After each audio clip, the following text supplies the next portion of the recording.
Ο Τζακ Μόρισον ήταν πάντα ο πρώτος που έφτανε στη δουλειά και ο τελευταίος που έφευγε. Ως ανήπαντρος πατέρας, έπρεπε να κάνει 2 δουλειές για να ταΐσει την 8χρονη. Εκείνο το κρύο χειμωνιάτικο πρωί στο Μινεάπολις ξεκίνησε όπως όλα τα άλλα. Περπατούσε κατά μήκος της λίμνης Χάριετ στο δρόμο για την πρωινή του βάρδια, όταν άκουσε φωνές μέσα από την ομίχλη. Είδε ότι κάποιος είχε πέσει μέσα στον πάγο. Χωρίς να το σκεφτεί δεύτερη φορά, ο Τζακ έτρεξε προς την παγωμένη λίμνη. Ο πάγος έσπασε κάτω από τα πόδια του καθώς πλησίαζε. Δεν ήξερε ότι η νεαρή γυναίκα που επρόκειτο να σώσει θα άλλαζε τη ζωή του για πάντα. Δεν ήταν απλώς άλλη μια γυναίκα σε κίνδυνο, ήταν η Σάρα Τόμψον, η αγνοούμενη δισεκατομμυριούχος που είχε εξαφανιστεί από την αυτοκρατορία της οικογένειάς της πριν από 6 μήνες. Πριν συνεχίσουμε, πείτε μας από πού μας παρακολουθείτε και αν αυτή η ιστορία σας συγκινεί, φροντίστε να εγγραφείτε, γιατί αύριο έχω κάτι πολύ ξεχωριστό για εσάς. Η μπροστινή πόρτα του διαμερίσματος 3B Reed άνοιξε καθώς ο Τζακ μπήκε μέσα με τα ρούχα του ακόμα βρεγμένα από τη διάσωση στη λίμνη. Τα χέρια του έτρεμαν καθώς ψαχούλευε τα κλειδιά, με το κρύο της Μινεσότα να τρυπάει τα κοκαλά του. Η φωνή της Έμα ακούστηκε από τη μικρή κουζίνα, ακολουθούμενη από το θόρυβο της ροζ κουμπαράς της που χτύπησε στο δάπεδο, με τα νομίσματα να σκορπίζονται παντού. Θα σου φέρω ζεστά ρούχα. Ο Τζακ παρακολούθησε την κόρη του να τρέχει στο δωμάτιό του, με την καστανία λογοουρά της να χοροπηδάει. Η ενοχή τον έτρωγε που την έκανε να ανησυχεί. Σε ηλικία 8 ετών, ήδη κουβαλούσε πάρα πολλές ευθύνες στους μικρούς ώμους της. «Είμαι εντάξει, η λιαχτίδα μου», της φώναξε, βγάζοντας το βρεγμένο μπουφάν του. «Απλά κρυώνω λίγο».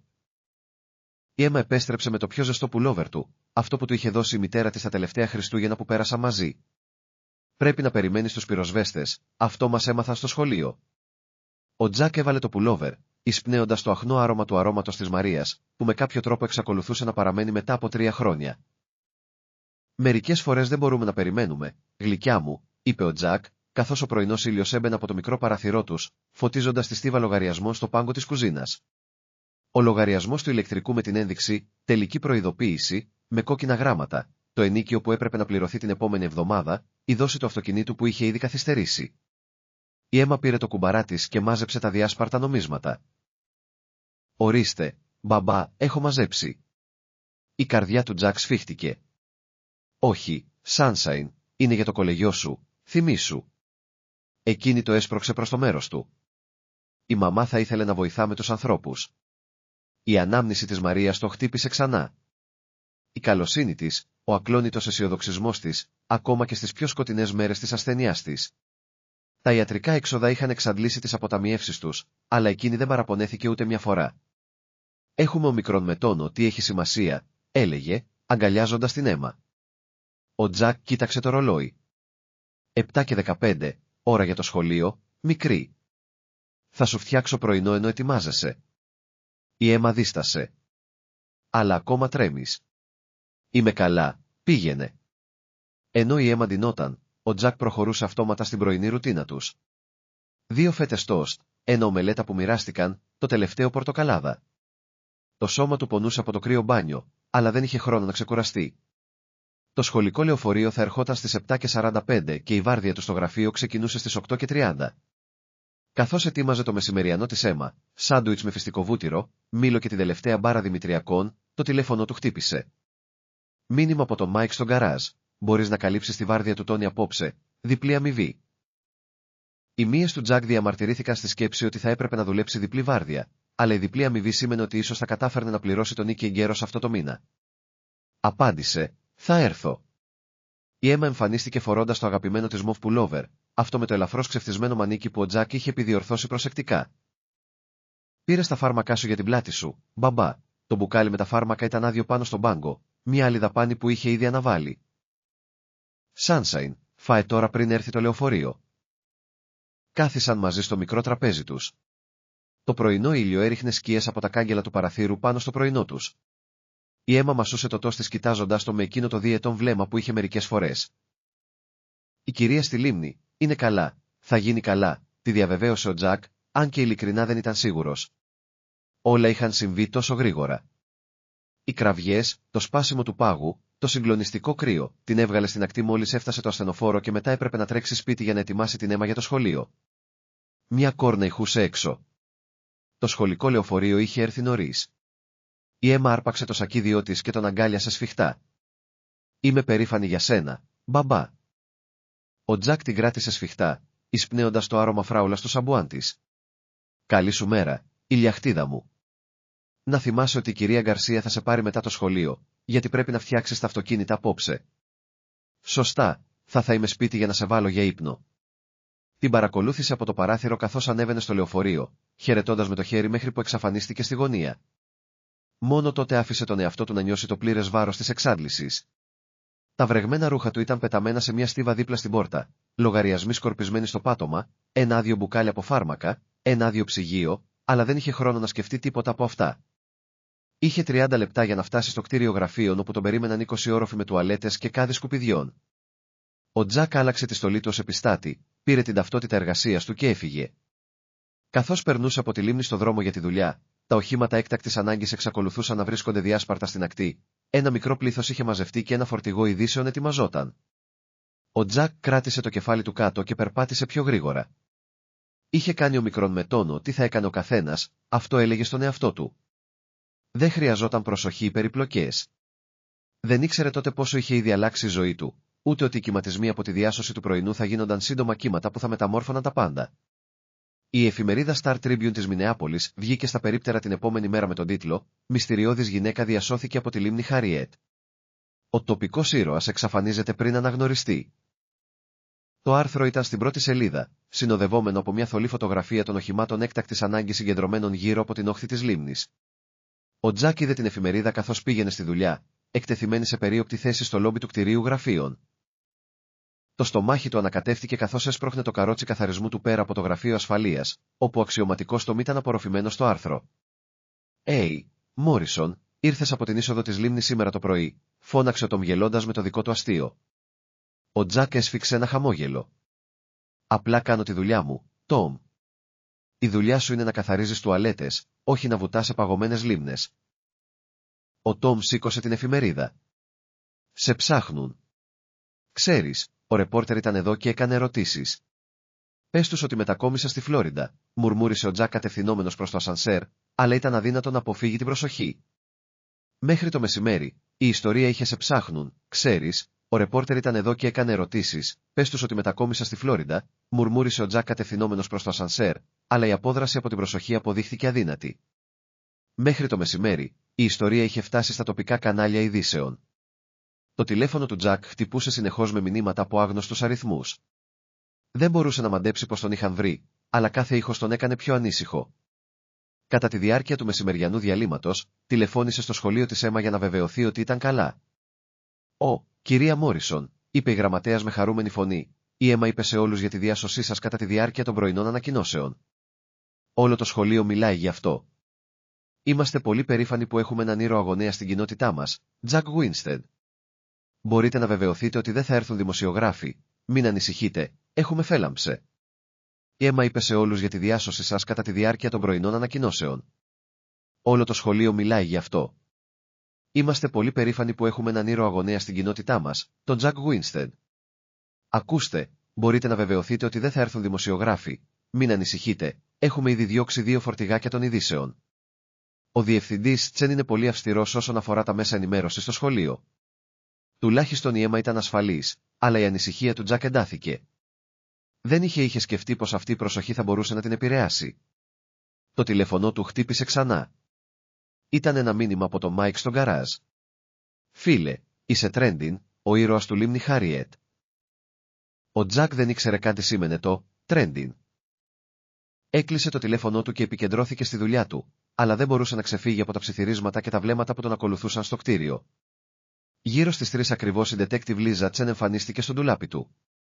Ήταν κοντή, με έντονο βλέμμα και συμπεριφερόταν με ήρεμη αυστηρότητα. «Κύριε Μόρισον, χρειάζομαι λίγα λεπτά από το χρόνο σας». Ο Τζακ έσκυψε πάνω από τη σφουγγαρίστρα του. «Σχετικά με τη λίμνη, έχω ήδη δώσει κατάθεση στους πρώτους ανταποκριτές. Πρόκειται για τη γυναίκα που σώσατε». Η detective Τσεν έβγαλε μια φωτογραφία.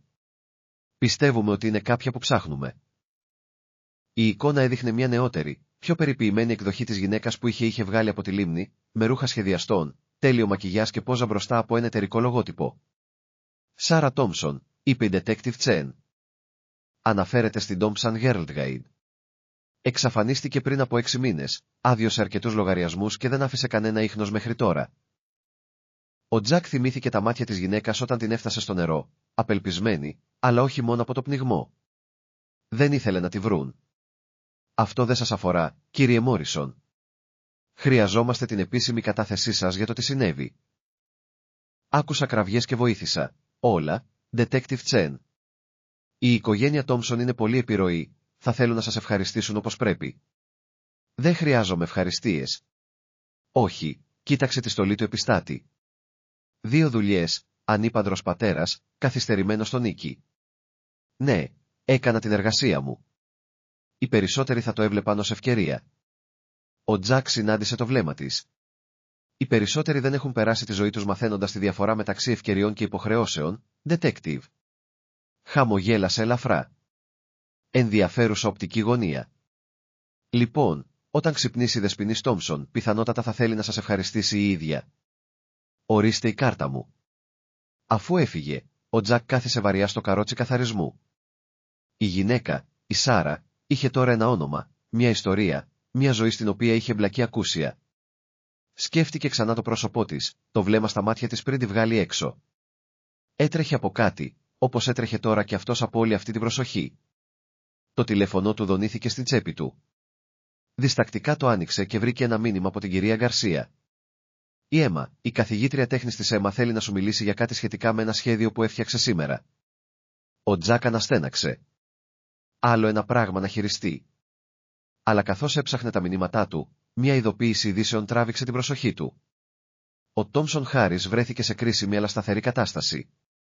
Κρίσιμη αλλά σταθερή. Δεν έπρεπε να τον νοιάζει. Δεν ήταν δική του δουλειά. Είχε αρκετά να ανησυχεί χωρίς να εμπλακεί στα προβλήματα των δισεκατομμυριούχων οικογενειών. Αλλά καθώς έσπρωχνε το καρότσι του στον επόμενο όροφο, ο Τζακ δεν μπορούσε να ξεχάσει την ανάμνηση του χεριού της που κρατούσε το δικό του στο παγωμένο νερό, σαν να είχε επιτέλους βρει κάτι για το οποίο άξιζε να βγει στην επιφάνεια.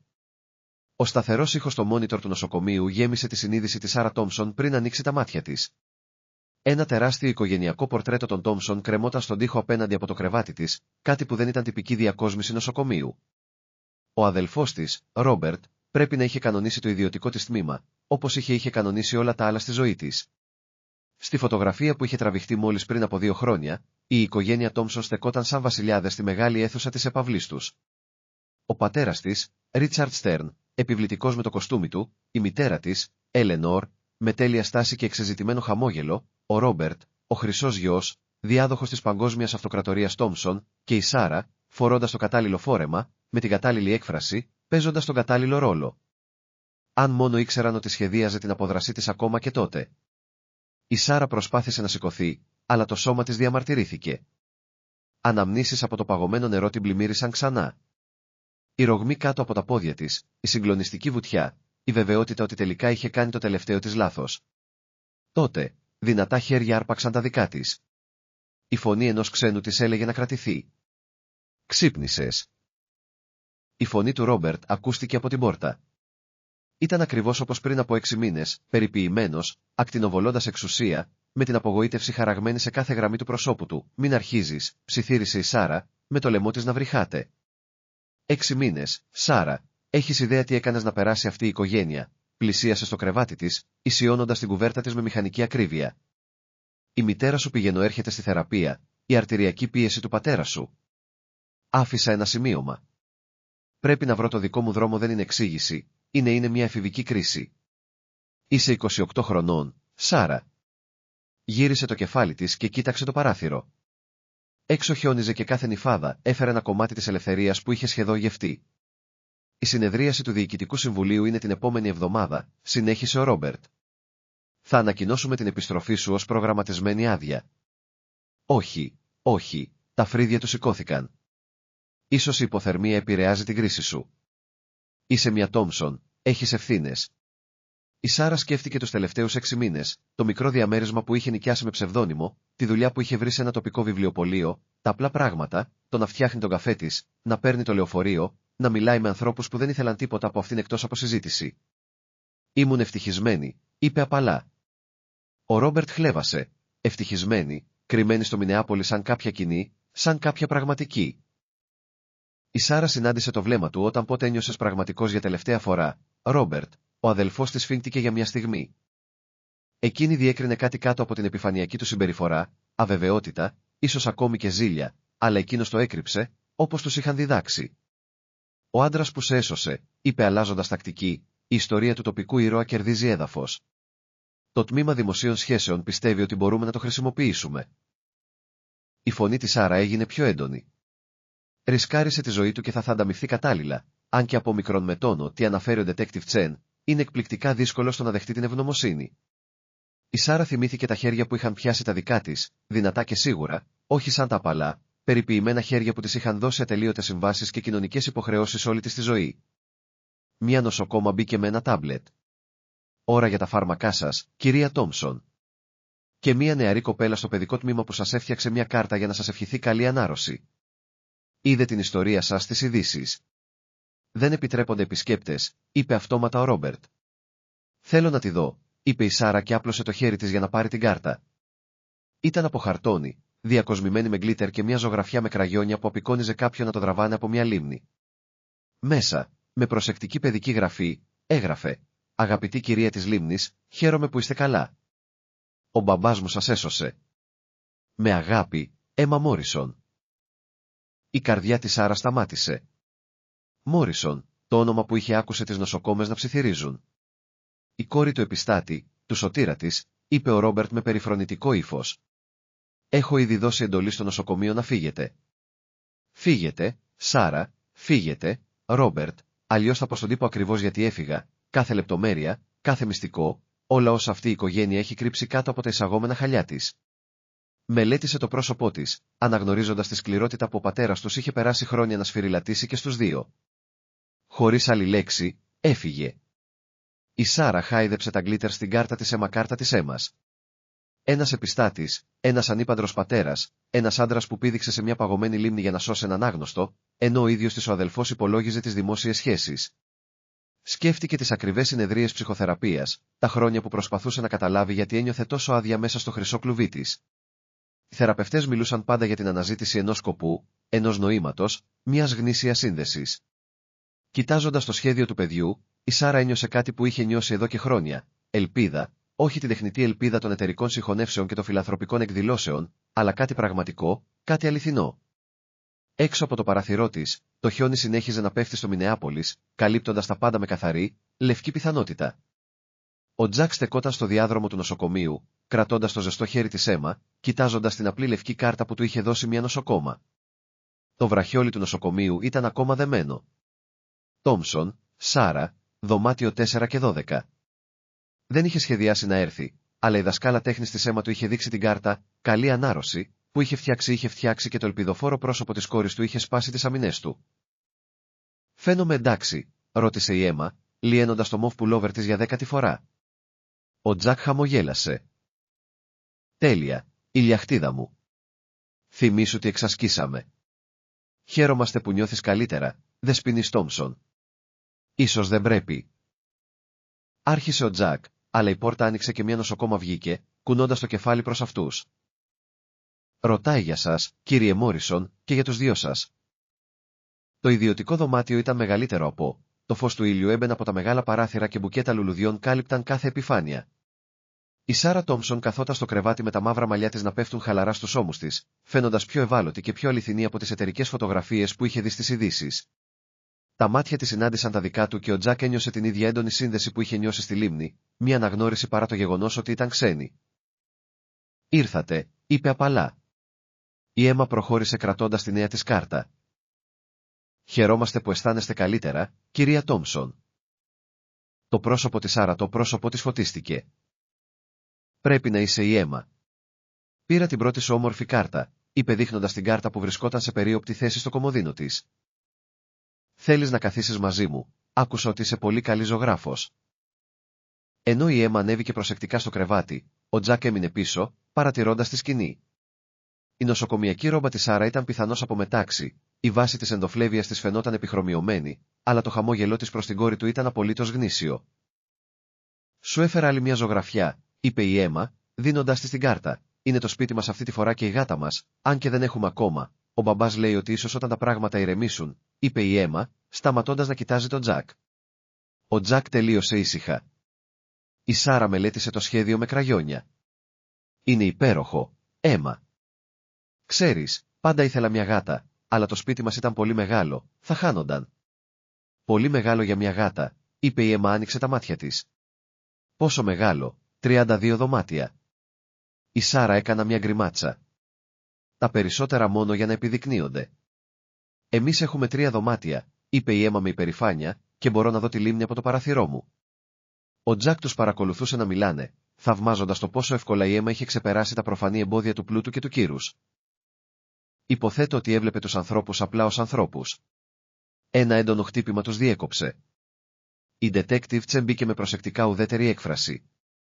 Κύριε Μόρισον, κυρία Τόμσον, συγγνώμη που σας διακόπτω, αλλά πρέπει να ολοκληρώσω μερικές καταθέσεις. Ο Τζακ ένιωσε ένταση, αλλά η Σάρα μίλησε πρώτη. Μπορεί να περιμένει, detective, η Έμα ήταν έτοιμη να μου πει για την έκθεση τέχνης του σχολείου της. Τα μάτια της detective Τσεν μετακινήθηκαν μεταξύ τους, παρατηρώντας κάτι που την έκανε να χαμογελάσει ελαφρώς. Φυσικά, θα επιστρέψω μετά. Αφού έφυγε, η Σάρα γύρισε προς τον Τζακ. Λυπάμαι για όλη αυτή την προσοχή. Η οικογένειά μου μπορεί να είναι υπερβολική. Είμαστε εντάξει, είπε ο Τζακ αυτόματα. Όχι, η φωνή της Σάρα ήταν σταθερή. Δεν ζήτησες τίποτα από όλα αυτά. Απλά δίστασε. Ήθελα να σε ευχαριστήσω. Όχι για τη διάσωση, αν και φυσικά και γι' αυτό, αλλά για τον τρόπο που χειρίστηκες τα πάντα μετά τα μέσα ενημέρωσης, τις ανταμοιβές που πρόσφερε η οικογένειά μου. Ο Τζακ μετακινήθηκε άβολα. Ο καθένας θα. Όχι, η Σάρα άπλωσε το χέρι της και το κράτησε με εκπληκτική δύναμη. Δεν θα. Πίστεψέ με, ξέρω ακριβώς πόσο σπάνιοι είναι οι γνήσιοι άνθρωποι. Η Έμα παρακολουθούσε αυτή την ανταλλαγή με οξυδερκή ματιά, κρατώντας ακόμα τα κραγιόν της. Η στιγμή τεντώθηκε, γεμάτη με πράγματα που κανένας από τους 2 ενήλικες δεν ήξερε πώς να πει. Τελικά, η Σάρα καθάρισε το λαιμό της. Η Έμα μου είπε ότι φτιάχνεις αυτοκίνητα τη νύχτα. Ναι, είναι η δεύτερη δουλειά μου. Έχω ένα αυτοκίνητο που χρειάζεται επισκευή, χαμογέλασε. Καλά, τεχνικά είναι εντάξει, αλλά είμαι σίγουρη ότι κάτι δεν πάει καλά. Ίσως θα μπορούσες να ρίξεις μια ματιά. Ο Τζακ αναγνώρισε την προφανή δικαιολογία και εκτίμησε τον τρόπο με τον οποίο προσπαθούσε να βοηθήσει χωρίς να πληγώσει την περηφάνεια του. Θα μπορούσα να το κάνω αυτό. Ο μπαμπάς είναι ο καλύτερος μηχανικός, δήλωσε η Έμα. Μπορεί να φτιάξει τα πάντα. Τα μάτια της Σάρα παρέμειναν στραμμένα στον Τζακ. Το πιστεύω αυτό. Κοιτάζοντάς την, ο Τζακ ένιωσε κάτι που δεν είχε νιώσει εδώ και χρόνια. Μια πιθανότητα, όχι από την απελπισμένη που συνοδεύει το ξύσιμο των λαχείων ή την αναζήτηση αγγελιών για δουλειά, αλλά κάτι πιο ζεστό, κάτι πραγματικό. Μια νοσοκόμα εμφανίστηκε με τα φάρμακα της Σάρα. Ώρα για ξεκούραση, κυρία Τόμσον. Η Έμα κατέβηκε προσεκτικά. Μαζεύοντας τα κραγιόνια της, ρώτησε, μπορούμε να ξανάρθουμε. Η Σάρα κοίταξε τον Τζακ, αφήνοντας τον να απαντήσει. Θα δούμε, ηλιαχτίδα μου, αλλά όλοι ήξεραν ότι εννοούσε, ναι. Μεταξύ της πρωινής βάρδιας καθαρισμού και της βραδινής δουλειάς στον γκαράζ, ο Τζακ σταμάτησε στο εστιατόριο του Τζέρι για καφέ. Το μαγαζί ήταν γεμάτο, κάτι ασυνήθιστο για μεσημέρι, με όλους τους πελάτες να σκύβουν πάνω από το ίδιο περιοδικό. Το εξώφυλλο έδειχνε ένα γνωστό πρόσωπο, τη Σάρα Τόμσον, με ένα κομψό βραδινό φόρεμα. Ο τίτλος έγραφε «Η αγνοούμενη γυναίκα των 4,8 δισεκατομμυρίων δολαρίων βρέθηκε». Ο ίδιος ο Τζέρι έφερε τον καφέ του Τζακ. «Γεια σου, ήρωα του Λέικ, μάλλον το είδες αυτό», είπε, «το έχεις δει αυτό». Έσπρωξε το περιοδικό πάνω στον πάγκο. Το φλιτζάνι καφέ του Τζακ πάγωσε στη μέση του δρόμου προς το στόμα του. Το άρθρο ήταν μια γυαλιστερή παρουσίαση της ζωής της Σάρα, φιλανθρωπικές εκδηλώσεις, πάρτι σε γιότ, αίθουσες συνεδριάσεων εταιριών, φωτογραφίες μιας έπαυλης που έκανε τα ευρωπαϊκά κάστρα να φαίνονται μέτρια. Η αυτοκρατορία της οικογένειας Τόμσον παρουσιάζονταν με έντονα γραφικά. Συμμετοχές σε τεχνολογία, ακίνητα, μέσα ενημέρωσης. 4,8 δισεκατομμύρια. Ο Τζέρι ψιθύρισε, δισεκατομμύρια με ένα β. Η γυναίκα που έσωσες αξίζει περισσότερο από το ΑΕΠ ορισμένων χωρών. Ο καφές έγινε πικρός στο στόμα του Τζακ. Σκέφτηκε τη Σάρα στο δωμάτιο του νοσοκομείου να μιλάει για γάτες με την Έμα και να του ζητάει να δει το αυτοκίνητό της. Ήταν όλα μια παράσταση, παιχνίδια πλουσίων, το τηλέφωνο του χτύπησε. Κυρία Γκαρσία, το φορτηγό του καναλιού 5 είναι έξω από το διαμέρισμά σας. Η Έμα είναι μαζί μου. Ο Τζακ πέταξε μερικά μετρητά στον πάγκο και βγήκε βιαστικά, αλλά οι εικόνες του περιοδικού τον ακολουθούσαν. Η Σάρα στο Μετ Γκαλά. Η Σάρα στο ιδιωτικό νησί της οικογένειάς της, ιδιωτικό νησί της οικογένειάς της. Η Σάρα έκλεινε συμφωνίες δισεκατομμυρίων δολαρίων. Το γκαράζ δεν ήταν διαφυγή. Όλοι οι πελάτες ήθελαν να μιλήσουν γι' αυτό. Το ήξερες, φίλε, έπρεπε να είχες επιμείνει για ανταμοιβή. Σίγουρα οι Τόμψον σου πρόσφεραν κάτι καλό για να σιωπήσεις. Ο Μάικ τον τράβηξε στην άκρη κατά τη διάρκεια ενός διαλύματος. Άκου, Τζακ, κάποιοι τύποι με κοστούμια ήρθαν εδώ και έκαναν ερωτήσεις. Αληθινοί εταιρικοί τύποι. Όλα εντάξει, ο Τζακ σφίγγει ένα μπουλόνι με περισσότερη δύναμη από μικρομετών ό,τι χρειάζεται. Εντάξει, γιατί αν χρειάζεσαι δικηγόρο, εγώ πρέπει να δουλέψω. Αλλά οι ερωτήσεις δεν σταματούσαν να το στοιχιώνουν. Το επαγγελματικό χαμόγελο της Σάρα ήταν τόσο διαφορετικό από αυτό που είχε δώσει στην Έμα. Σκέφτηκε το χέρι της που κρατούσε το δικό του στο νοσοκομείο και αναρωτιόταν τώρα αν είχε φανταστεί τη σύνδεση εκεί. Το τηλέφωνό του συνέχιζε να χτυπάει. Άγνωστοι αριθμοί, ειδησεογραφικά πρακτορία, τελικά ένα μήνυμα από τον detective Chen. Συνέντευξη τύπου της οικογένειας Τόμψον αύριο. Σκέφτηκα ότι πρέπει να το ξέρεις. Ο Τζακ κάθισε στο παλιό του φορτηγό, με λάδια ακόμα στα χέρια του, κοιτάζοντας το περιοδικό που είχε πάρει από τον Τζέρι. Οι αριθμοί ήταν συγκλονιστικοί. Ο ετήσιος προϋπολογισμός της Σάρα θα μπορούσε να ξεπληρώσει όλα τα χρέη του. Το τηλέφωνο σε μια φωτογραφία στο γραφείο της κόστιζε περισσότερο από 6 μήνες ενίκιο του. Η τελευταία ζωγραφιά της Έμα ήταν κρυμμένη στο αντιλιακό του. Η μικρή τους οικογένεια και η Σάρα, στικ φιγούρες που κρατούσαν τα χέρια. Η αθώα ελπίδα της κόρης του τον έκανε να πονέσει η καρδιά του. Ένα ελαφρύ χτύπημα στο παραθυρό του τον έκανε να πηδήξει. Ο detective στεκόταν εκεί με απολογητική έκφραση. Λίγο αργά για δουλειά της αστυνομίας, είπε ο Τζακ κατεβάζοντας το παράθυρο. Δεν είναι επίσημο, είπε εκείνη κρατώντας ένα φάκελο. Ίσως θα ήθελες να μάθεις με ποιον έχεις να κάνεις, είναι επίσημο, είπε εκείνη, κρατώντας έναν φάκελο. Σκέφτηκα ότι θα ήθελες να ξέρεις με ποιον έχεις να κάνεις. Πλήρης ιστορία της Τόμψον. Έχω δει το περιοδικό. Όχι, έχεις δει την έκδοση των δημοσίων σχέσεων. Αυτό, είπε εκείνη, χτυπώντας τον φάκελο, είναι η πραγματική ιστορία. Η περιοριστική εντολή της Σάρα εναντίον του πρώην αραβωνιαστικού της. Τα κρυμμένα σκάνδαλα. Ο πραγματικός λόγος που έφυγε. Ο Τζακ κοίταξε τον φάκελο, δελεασμένος, αλλά τότε θυμήθηκε τα μάτια της Σάρα όταν μιλούσε για το ότι ήθελε κάτι αληθινό. «Κράτα το», είπε. Ο detective χαμογέλασε ελαφρά. Ενδιαφέρουσα επιλογή. Δεν είναι πραγματικά ούτε το ένα ούτε το άλλο. Είτε παίζει κάποιο παιχνίδι, οπότε δεν θέλω να μάθω περισσότερα, είτε είναι ειλικρινής, οπότε αξίζει να πει τη δική της ιστορία. Ποιο από τα δύο νομίζεις ότι είναι? Ο Τζακ σκέφτηκε το πρόσωπο της Σάρα όταν η Έμα της έδειξε το σχέδιο. Κάποια πράγματα δεν μπορούν να προσποιηθούν, δεν έχει σημασία τι πιστεύω εγώ, αλλά το να προστατεύσω την Έμα από αυτό το τσίρκο. Ο detective κούνησε το κεφάλι. Καλή απάντηση, αλλά Τζακ, μερικές φορές το να προστατεύεις τους ανθρώπους σημαίνει να τους δίνεις την ευκαιρία να είναι αληθινοί, ακόμα και οι δισεκατομμυρίουχοι. Τον άφησε με αυτή τη σκέψη, το περιοδικό ακόμα ανοιχτό στο ταμπλό του αυτοκινήτου του. Η Σάρα Τόμψον, αξίας 4,8 δισεκατομμυρίων δολαρίων, που μίλησε στην κόρη του για γάτες και τον κοίταξε σαν να άξιζε κάτι περισσότερο από τους τίτλους των εφημερίδων. Ο Τζακ ξεκίνησε το φορτηγό του. Ήταν ώρα να πάρει την Έμα και να αντιμετωπίσει ο μικρόν μετόνο, τι κάμερες τον περίμεναν στο σπίτι, ο μικρόν μετόνο, τι παιχνίδι και αν ήταν αυτό ή ήταν σαφής.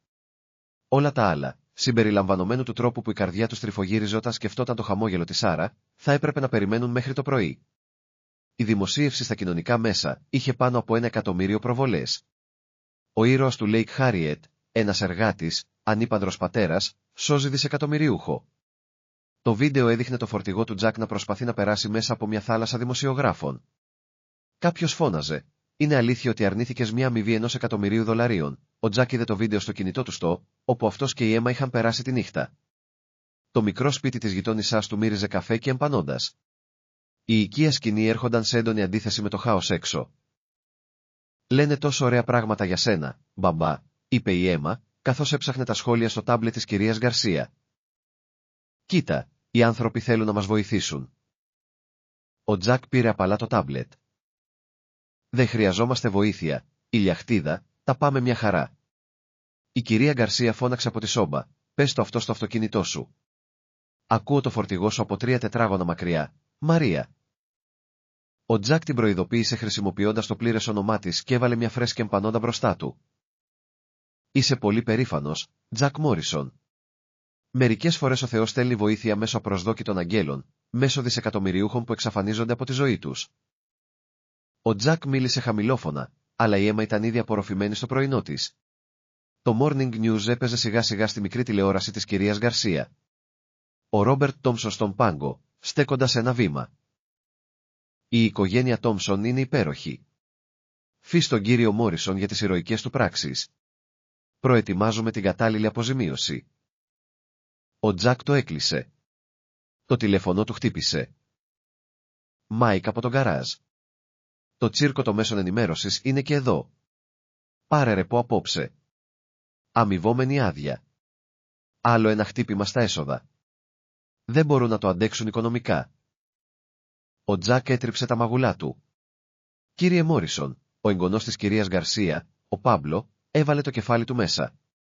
Το κανάλι 5 παίρνει συνεντεύξεις από τους γείτονες. Ρωτούν για την αίμα. Ο Τζακ σήκωσε από το μαόμικρον εγγονός της κυρίας Γκαρσία, ο Πάμπλο, έβαλε το κεφάλι του μέσα. Το κανάλι 5 παίρνει συνεντεύξεις από τους γείτονες. Ρωτούν για την αίμα.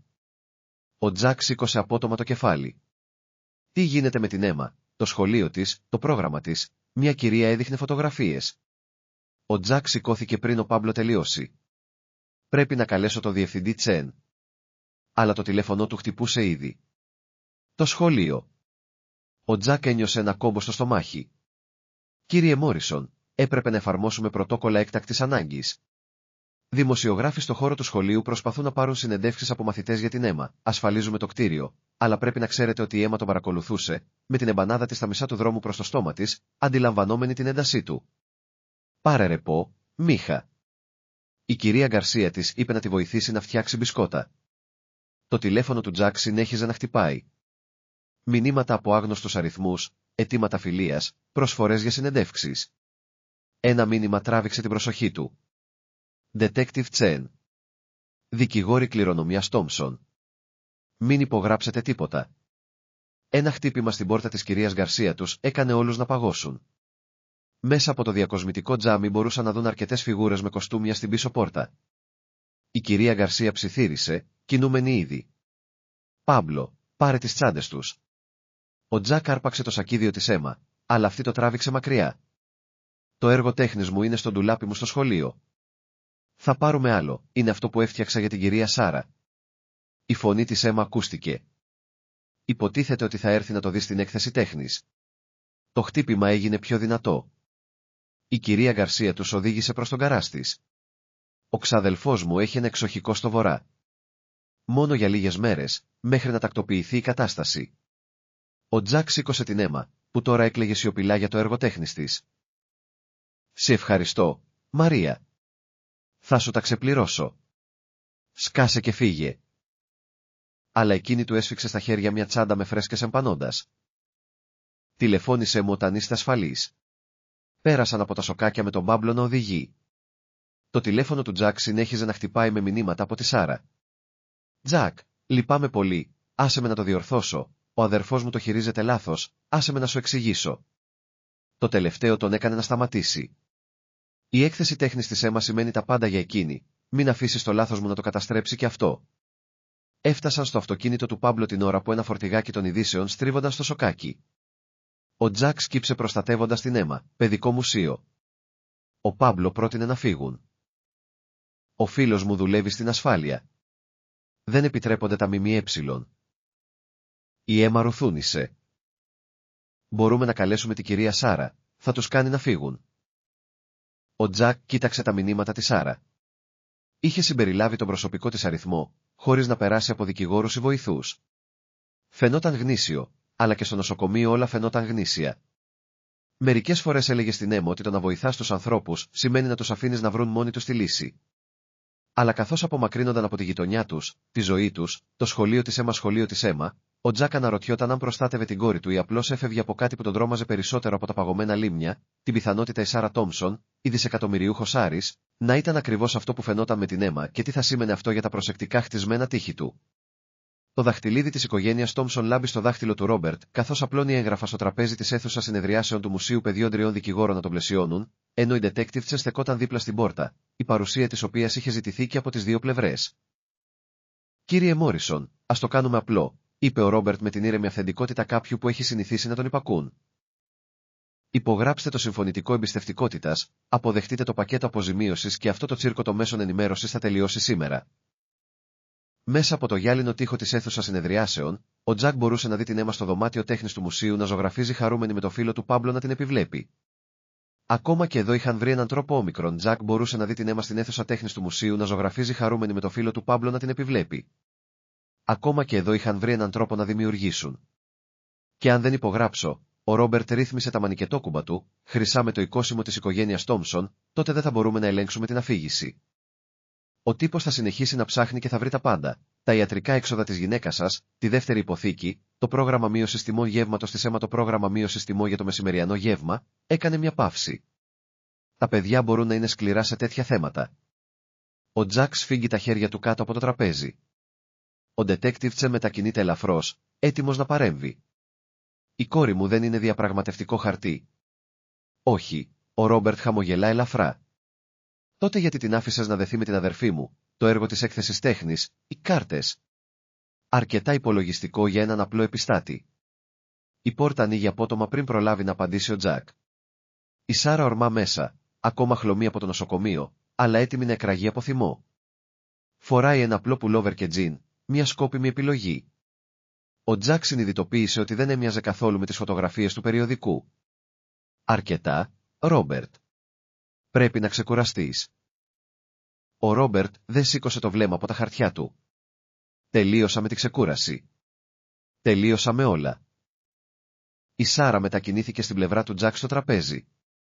«Πες στους δικηγόρους σου να φύγουν, Σάρα». Έβγαλε το δαχτυλίδι της με το όνομά της και το πέταξε με δύναμη. Τώρα, κάτι στη φωνή της, ατσάλι τυλιγμένο σε μετάξι, έκανε τους δικηγόρους να φύγουν. Η detective Τζεν παρέμεινε, μελετώντας τα αδέλφια με έντονο ενδιαφέρον. «Κάνει σκηνή», είπε ο Ρόμπερτ μόλις έμειναν μόνοι. «Όχι, κάνω μια επιλογή, τελικά». Η Σάρα γύρισε προς τον Τζακ. «Λυπάμαι πολύ για όλα αυτά, αλλά θέλω να ξέρεις ότι όλα με την Έμα, μαζί σου, ήταν αληθινά, είναι αληθινά, Σάρα». Η φωνή του Ρόμπερτ σκληρύνθηκε. «Σταμάτα να χρησιμοποιείς την υγεία του για να με χειραγωγείς. Σταμάτα να χρησιμοποιείς τα πάντα για να με χειραγωγείς». Στήριξε τον εαυτό της στο τραπέζι. «Ξέρεις τι έκανα εκείνους τους 6 μήνες που έλειπα? Δούλευα σε ένα βιβλιοπωλείο με τον κατώτατο μισθό και ήμουν ευτυχισμένη. Εσύ κρυβόσουν. Εγώ ζούσα, έκανα πραγματικούς φίλους, είχα πραγματικές συζητήσεις που δεν σχετικά με συγχωνεύσεις ή τιμές μετοχών ή οικογενειακή κληρονομιά». Κοίταξε τον Τζακ. «Ξέρεις γιατί ήμουν στο Lake Harriet εκείνο το πρωί?» Ο Τζακ κούνησε το κεφάλι. «Πήγαινα για βόλτες εκεί κάθε μέρα και παρακολουθούσα οικογένειες σαν τη δική σου, αληθινούς ανθρώπους που ζούσαν αληθινές ζωές. Εκείνο το πρωί είδα εσένα και την Έμα να πηγαίνετε στο σχολείο. Γελούσατε για κάτι. Φορούσε εκείνο το μοβ πουλόβερ. Φαινόσασταν ελεύθεροι». Ο Ρόμπερτ χλέβασε. «Ελευθερία, προσπάθησε να ζήσεις με το μισθό ενός επιστάτη. Προσπάθησε να ζήσεις σε ένα κλουβί». Η φωνή της Σάρα ή τα φωνή της Σάρα έσπασε. «Προσπάθησε να έχεις κάθε απόφαση, κάθε σχέση, κάθε όνειρο να αξιολογείται με βάση το όνομα Τόμψον. Η Έμα μου δείχνει την τέχνη της και θέλει απλώς να τη δω, όχι να χρηματοδοτήσω μια γκαλερί. Ο Τζακ μου έσωσε τη ζωή χωρίς να ξέρει ή να νοιάζεται ποια ήμουν». Μέσα από το τζάμι, η Έμα είχε τελειώσει τον πίνακά της και τον κρατούσε περήφανα για να το δείξει στο φίλο του Πάμπλο, τον κύριο Μόρισον. Ο Ρόμπερτ προσπάθησε ξανά. «Να είσαι λογική. Αυτό το παραμύθι τελειώνει άσχημα για όλους. Ο τύπος, οι ταξικές διαφορές, η κριτική. Σκέψου την Έμα». «Σκέφτομαι την Έμα». Ο Τζακ σηκώθηκε αργά. Σκέφτομαι τι θέλω να της διδάξω, ότι η καλοσύνη έχει μεγαλύτερη σημασία από τα χρήματα, ότι οι πραγματικές σχέσεις δεν αγοράζονται ούτε διαχειρίζονται, ότι μερικές φορές οι πλουσιότεροι άνθρωποι είναι αυτοί που έχουν το θάρρος να απομακρυνθούν από τον πλούτο. Τα μάτια της Σάρα γέμισαν δάκρυα. Τζακ, το πρόσωπο του Ρόμπερτ σκοτίνιασε και οι δύο έχετε παραισθήσεις όταν αυτό εκραγεί. Τότε εκραγεί. Η Σάρα πήγε να σταθεί δίπλα στον Τζακ. Αλλά όλα θα είναι αληθινά. Όλα. Η detective ξεκαθάρισε το λαιμό της. Αν μου επιτρέπετε, τα ΜΜΕ κάνουν κύκλους επειδή μυρίζουν αίμα. Ο Ριτς Άρης, ήρωας της εργατικής τάξης, θέλουν δράμα, αλλά δεν υπάρχει δράμα να βρουν. Τι εννοείς, ρώτησε ο Ρόμπερτ. Δείξει τους κάτι αληθινό, την έκθεση τέχνης, το έργο της αίμα. Άσε τους να δουν αυτό που βλέπουν όλοι οι άλλοι, απλά μια οικογένεια που βρίσκει το δρόμο της. Δεν είμαστε, ξεκίνησε ο Τζακ. Όχι ακόμα, είπε η Σάρα παλά, αλλά θα μπορούσαμε να είμαστε. Ο Ρόμπερτ κοίταξε την αδελφή του, βλέποντας την πραγματικά, ίσως για πρώτη φορά. Φαινόταν πιο ευτυχισμένη δίπλα σε έναν επιστάτη από μικρόν με τόνο, σε οποιαδήποτε συνεδρίαση του Διοικητικού Συμβουλίου. Ο πατέρας μου δεν θα το δεχτεί αυτό. Δεν του το ζητάω. Το χέρι της Σάρα βρήκε το χέρι του Τζακ. Σου το λέω ως αδελφό σου. Επιλέγω αυτό, μια πραγματική ζωή, ο μικρόν με τόνο, τι κι αν συνεπάγεται αυτό. Η Έμα επέλεξε εκείνη τη στιγμή να τρέξει με τον πίνακα στο χέρι. Μπαμπά, κυρία Σάρα, κοιτάξτε τι έφτιαξα. 3 ενήλικες γύρισαν να δουν ένα παιδί να επιδεικνύει περήφανα την τέχνη του, ενώ ένας, ο Ρόμπερτ Τόμψον, είδε τα προσεκτικά κατασκευασμένα σχέδια του να καταραίουν μπροστά σε κάτι που είχε ξεχάσει πως να αναγνωρίζει, την αλήθεια.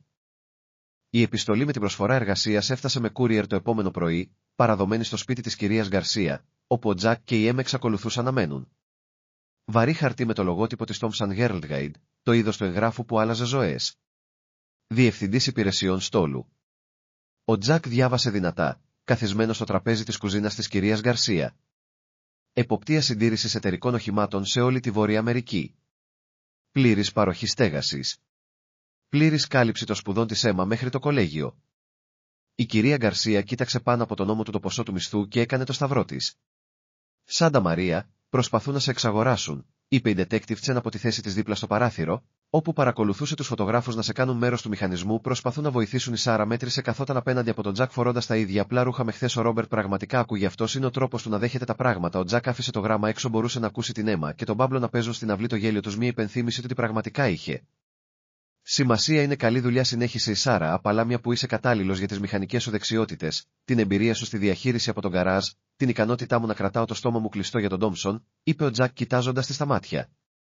Δεν είναι έτσι, έτσι δεν είναι. Έσπρωξε το γράμμα μακριά. Ο αδερφός σου με βλέπει ως ένα πρόβλημα που πρέπει να λύσει. Είτε υπογράφω το NDA και παίρνω χρήματα για να σιωπήσω, είτε απορροφάμαι από την εταιρική δομή, όπου μπορούν να με ελέγχουν. Η Σάρα συσπάστηκε, προσπαθεί να καταλάβει ότι στον κόσμο του αυτό είναι φροντίδα. Η κυρία Γκαρσία έβαλε καφέ μπροστά τους. Στον κόσμο του ίσως, αλλά ο Τζακ δεν ζει σε αυτόν τον κόσμο. Χάιδεψε τον νόμο της Σάρα. Ούτε εσύ πια. Ο detective μετακινήθηκε από το παράθυρο. Οι φωτογράφοι μας βρήκαν 2 φορτηγά στο δρόμο. Ο Τζακ έτριψε τα μάτια του. Η επιστολή προσφοράς φαινόταν να πάλεται πάνω στο τραπέζι, υποσχόμενη λύση σε κάθε πρόβλημα που τον κρατούσε ξύπνιο για χρόνια. Η εκπαίδευση της Έμα, η ιατρική ασφάλιση, οικονομική ασφάλεια, τα πάντα εκτός από το κόστος για τη ψυχή του. Πρέπει να φύγω, είπε η Σάρα ήσυχα. Απλά δυσκολεύω τα πράγματα με την παρουσία μου εδώ. Όχι, ο Τζακ εξέπληξε τον εαυτό του πιάνοντας το χέρι της. Κάνεις τα πράγματα πιο ξεκάθαρα. Τον κοίταξε με απορία. Αυτή η δουλειά είναι όλα όσα θα έπρεπε να θέλω, όλα όσα θα έκαναν τη ζωή της Έμα ευκολότερη, ένας πατέρας με μια αξιοσέβαστη θέση αντί για έναν επιστάτη που καθαρίζει τουαλέτες και φτιάχνει αυτοκίνητα. Τζακ, αλλά αυτός ο πατέρας δεν θα ήμουν εγώ και αυτή η ζωή δεν θα ήταν δική μας, είπε η Σάρα. Της έσφιξε το χέρι. Η Έμα δεν χρειάζεται τα πράγματα να είναι ευκολότερα, τα χρειάζεται να είναι αληθινά. Τα μάτια της Σάρα γέμισαν δάκρυα. Όπως και εμείς, ο μικρόν με τόνο, τι κι αν είναι αυτό μεταξύ μας, ξεκίνησε με την αλήθεια, εσύ στο νερό, εγώ να πηδάω μέσα, χωρίς ονόματα, χωρίς δεν θα ήταν δική μας. Της έσφιξε το χέρι. Η Έμα δεν χρειάζεται τα πράγματα να είναι ευκολότερα, τα χρειάζεται να είναι αληθινά. Τα μάτια της Σάρα γέμισαν δάκρυα. Όπως εμείς. Ο μικρόν με τόνο, τι κι αν είναι αυτό μεταξύ μας, ξεκίνησε με την αλήθεια. Εσύ στο νερό, εγώ να πηδάω μέσα. Χωρίς ονόματα, χωρίς πλούτο, χωρίς περιπλοκές, μόνο 2 άνθρωποι που συνδέονται. Η κυρία Γκαρσία ρουθούνισε ύποπτα και γύρισε προς τη σόμπα της. Ο detective Chen χαμογέλασε ελαφρά. Τα μέσα ενημέρωσης θα συνεχίσουν να έρχονται, προειδοποίησε η Σάρα. Η οικογένεια μου σταματήσουν να προσπαθούν να το χειριστούν, ας τους να προσπαθήσουν. Ο Τζακ στάθηκε ακίνητος, κρατώντας το χέρι της. Η έκθεση τέχνης της Έμα είναι αύριο. Νομίζεις ότι μπορείς να αντέξεις να καθίσεις σε μια πτυσσόμενη καρέκλα στο γυμναστήριο του σχολείου και να κοιτάς σχέδια με κραγιόνια σαν κανονικός άνθρωπος? Η Σάρα γέλασε μέσα από τα δάκρυά της. Έχω εξασκηθεί στο να είμαι κανονική. Χθες πήγα ακόμα και με το λεωφορείο. Ο Θεός να μας βοηθήσει, μουρμούρισε η κυρία Γκαρσία, αλλά χαμογελούσε. Η detective Chen έλεγξε το τηλέφωνό της. Μπορώ να συντονιστώ με την ασφάλεια του σχολείου και να κρατήσω τον τύπο σε λογική απόσταση, αλλά θα πρέπει να τους δώσουμε κάτι. Θα τους δώσουμε την αλήθεια, είπε η Σάρα με αποφασιστικότητα. Μια κανονική έκθεση της Άρχ. Κανονικοί άνθρωποι, κοίταξε τον Τζακ. Κανονική αγάπη που μεγαλώνει με τον δικό της τρόπο. Ο Τζακ ένιωσε την καρδιά του να χτυπάει δυνατά με τη λέξη «αγάπη» και είδε τη στιγμή που η Σάρα συνειδητοποίησε τι είχε είπε, αλλά κανένας από τους δύο δεν το πήρε πίσω. Η Έμα μπήκε από έξω με κόκκινο πρόσωπο από το παιχνίδι. «Δεσποινή Σάρα, είστε ακόμα εδώ. Θέλετε να δείτε το καινούριο μου σχέδιο?» «Πάντα», είπε η Σάρα και ο Τζακ είδε την προσφορά του Ρόμπερτς για αυτό που ήταν. Μια προσπάθεια να αγοράσει αυθεντικότητα, αλλά δεν μπορούσε να αγοράσει αυτό που η Έμα έδινε ελεύθερα ή αυτό που μεγάλωνε φυσικά ανάμεσα σε δύο ανθρώπους αρκετά γενναίους να επιλέξουν ο ένας τον άλλον. Πήρε την επιστολή και την έσκησε τακτοποιημένα στη μέση. «Ο Τζακ», ψιθύρισε η Σάρα, «η ασφάλεια που θα έδινε στην Έμα».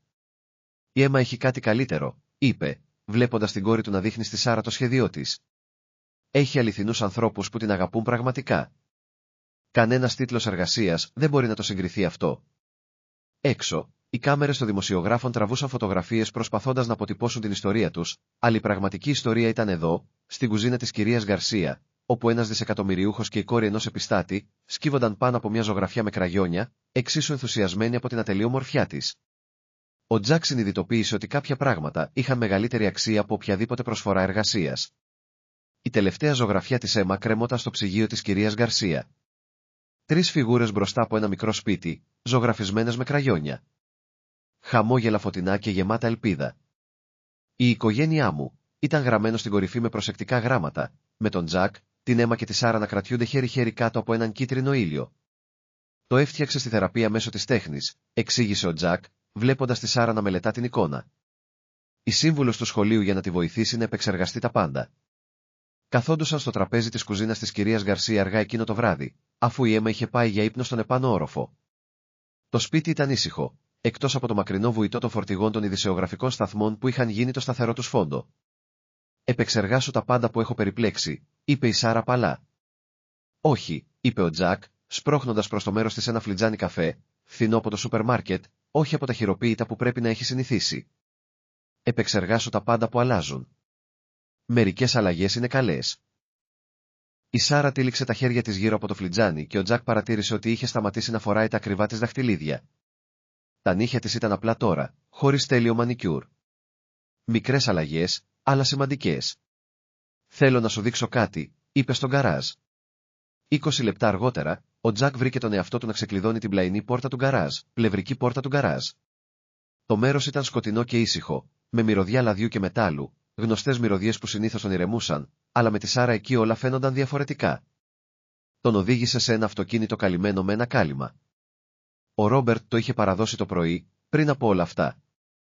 Ο Τζακ τράβηξε το κάλυμα και κράτησε την αναπνοή του. Ένα Μάσταν του 1967, με το αρχικό χρώμα ξεθοριασμένο αλλά άθικτο, το είδος του αυτοκινήτου που πάντα ονειρευόταν να δουλέψει. «Δεν είναι δωροδοκία», είπε γρήγορα η Σάρα. «Είναι το αυτοκίνητό μου. Ο μπαμπάς μου το έδωσε όταν έγινα 16, αλλά ποτέ δεν έμαθα να το φτιάχνω μόνη μου. Σκέφτηκα ότι ίσως θέλεις να μάθεις». Εκείνη κούνησε το κεφάλι. «Σκέφτηκα ότι θα μπορούσες να με διδάξεις. Ίσως και η Έμα να θέλει να μάθει». Ο Τζακ μελέτησε το πρόσωπό της στο αμυδρό φως. Η αναπαλαίωση κλασικών αυτοκινήτων δεν είναι ακριβώς το πεδίο των δισεκατομμυριούχων. «Ευτυχώς που δεν είμαι πια». Τον κοίταξε στα μάτια. Ο Ρόμπερτ πάγωσε τους λογαριασμούς μου αφού απέρριψα την τελευταία του προσφορά. «Είμαι επίσημα απενεργοποιημένη». «Σάρα, δεν πειράζει. Έχω κάποιες αποταμιεύσεις από τη δουλειά μου στο βιβλιοπωλείο, αρκετές για ένα μικρό διαμέρισμα». Χαμογέλασε. Έχω ψάξει για μέρη κοντά στο σχολείο της Έμα. Η καρδιά του Τζακ έκανε κάτι περίπλοκο στο στήθος του. Δεν να το κάνω, το θέλω. Πλησίασε. Θέλω να μάθω για τα αυτοκίνητα και να ετοιμάζομαι μεσημεριανά για το σχολείο και να κάθομαι σε πτυσσόμενες καρέκλες σε εκθέσεις τέχνης. Θέλω να είμαι κάποιος που η Έμα μπορεί να θαυμάζει για αυτό που είμαι, όχι για αυτό που έχω.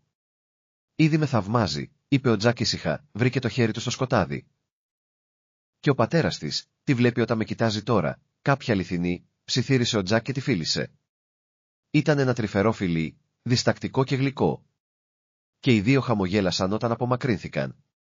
Το Μάσταν καθόταν σιωπηλό δίπλα τους, περιμένοντας να ανακαινιστεί, όπως όλα τα άλλα στη ζωή τους. «Πρέπει να σε προειδοποιήσω», είπε η Σάρα. «Δεν ξέρω τίποτα από αυτοκίνητα, θα είμαι απέσια μαθήτρια». Ο Τζακ γέλασε. «Λοιπόν, η Έμα και εγώ είμαστε αρκετά απέσιοι στο να είμαστε πλούσιοι και εκλεπτισμένοι, οπότε υποθέτω ότι είμαστε πάτσι». Η Σάρα έσκυψε πάνω του. «Πρέπει να σου πω ότι έχω ακόμα το αυτοκίνητο». Ο Ρόμπερτ έφερε το καινούριο. Είναι παρκαρισμένο πίσω από τον γκαράζ. Η Φεράρι. Μη. Νομίζω ότι μπορούμε να το πουλήσουμε. Υπάρχει ένα μικρό σπίτι προς ενοικίαση κοντά στο σχολείο της Έμα. 3 υπνοδωμάτια, μικρή αυλή. Ο Τζακ γύρισε να την κοιτάξει. «Σάρα, σου είπα ότι τελείωσα με αυτή τη ζωή, αλλά ένα τελευταίο δώρο από αυτή για να βοηθήσω να χτίσω κάτι πραγματικό». Του έσφιξε το χέρι. «Άσε με να το κάνω αυτό, όχι για σένα, για εμάς, για εκείνη τη φωτογραφία στο ψυγείο της Μπέρια». Ο Τζακ σκέφτηκε το σχέδιο της Έμα με τις 3 φιγούρες που κρατούσαν τα χέρια, το πρόσωπο της κόρης του όταν η Σάρα τη βοηθούσε με τα έργα τέχνης, τον τρόπο που η καρδιά του ένιωθε πιο γεμάτη, πιο δυνατή όταν η Σάρα ήταν κοντά. «Μια προϋπόθεση», είπε τελικά. «Πες την». Επισκευάσαμε το Μάσταν όλοι μαζί, ως οικογένεια. Το χαμόγελο της Σάρας στο σκοτεινό γκαράζ ήταν πιο λαμπερό από οποιοδήποτε φλας φωτογραφικής μηχανής έξω από τον γκαράζ, όπου τα φορτηγάκια των ειδήσεων περίμεναν να καταγράψουν την ιστορία τους, αλλά η πραγματική ιστορία ήταν εδώ, σε ένα γκαράζ μιας μικρής πόλης, όπου η κόρη ενός δισεκατομμυριούχου μάθαινε ότι η αγάπη ήταν ο μεγαλύτερος πλούτος και ένας επιστάτης ανακάλυπτε ότι μερικές φορές τα πιο πλούσια πράγματα στη ζωή έρχονταν μεταμφιεσμένα σε απλά σχέδια με κραγιόνια στην πόρτα ενός ψυγείου. Το παλιό άλμπουμ φωτογραφιών ήταν ανοιχτό στο προσωρινό κρεβάτι του Τζακ στο δωμάτιο των επισκεπτών της κυρίας Γκαρσία. Δεν το είχε κοιτάξει από τότε που έφυγε από το παλιό τους διαμέρισμα, αλλά το φιλί της Σάρα στον γκαράζ του έφερε πίσω τις αναμνήσεις. Η Μαρία χαμογέλασε από τις σελίδες, η μέρα του γάμου τους, η γέννηση της Έμα, τα τελευταία Χριστούγεννα πριν τη διάγνωση. Ένα απαλό χτύπημα στην πόρτα. «Μπαμπά, η Έμα είναι εδώ με τις πιτζάμες της, κρατώντας το λούτρινο κουνέλι της. Δεν μπορώ να κοιμηθώ». «Έλα εδώ, ηλιαχτίδα μου». Χάιδεψε το κρεβάτι δίπλα του. Η Έμα σκαρφάλωσε αμέσως, παρατηρώντας το άλμπουμ της μαμάς της. «Η μαμά σου, ναι». Ο Τζακ ένιωσε ένα σφίξιμο στο λαιμό. Μόλις τη σκεφτόμουν εξαιτίας της κυρίας Σάρα. Μερικές φορές η διορατικότητα της κόρης του τον άφηνε άφωνο. Ίσως η Έμα να εντόπισε το πρόσωπο της Μαρίας σε μια φωτογραφία. «Πιστεύεις ότι η μαμά θα θυμώσει για εμάς, ίσως να ζούμε με την κυρία Σάρα?» Η Έμα δίστασε. «Για μένα που τη ζωγραφίζω στις οικογενειακές μας φωτογραφίες», ο Τζακ έσφιξε την κόρη του κοντά του. «Η μαμά σου σε αγαπούσε περισσότερο από οτιδήποτε άλλο στον κόσμο, ήθελε να είσαι ευτυχισμένη, αλλά τι γίνεται με το να είσαι ευτυχισμένος εσύ? Είναι εντάξει αυτό?» Η ερώτηση το χτύπησε σαν φυσικό χτύπημα. Πόσο καιρό ανησυχούσε η Έμα γι' αυτό? Μια σανίδα τρίζει έξω από την πόρτα. Η Σάρα στέκεται εκεί διστακτική. «Συγγνώμη», άκουσα φωνές. «Μπορώ να φύγω?» «Όχι», είπαν ταυτόχρονα ο Τζακ και η Έμα.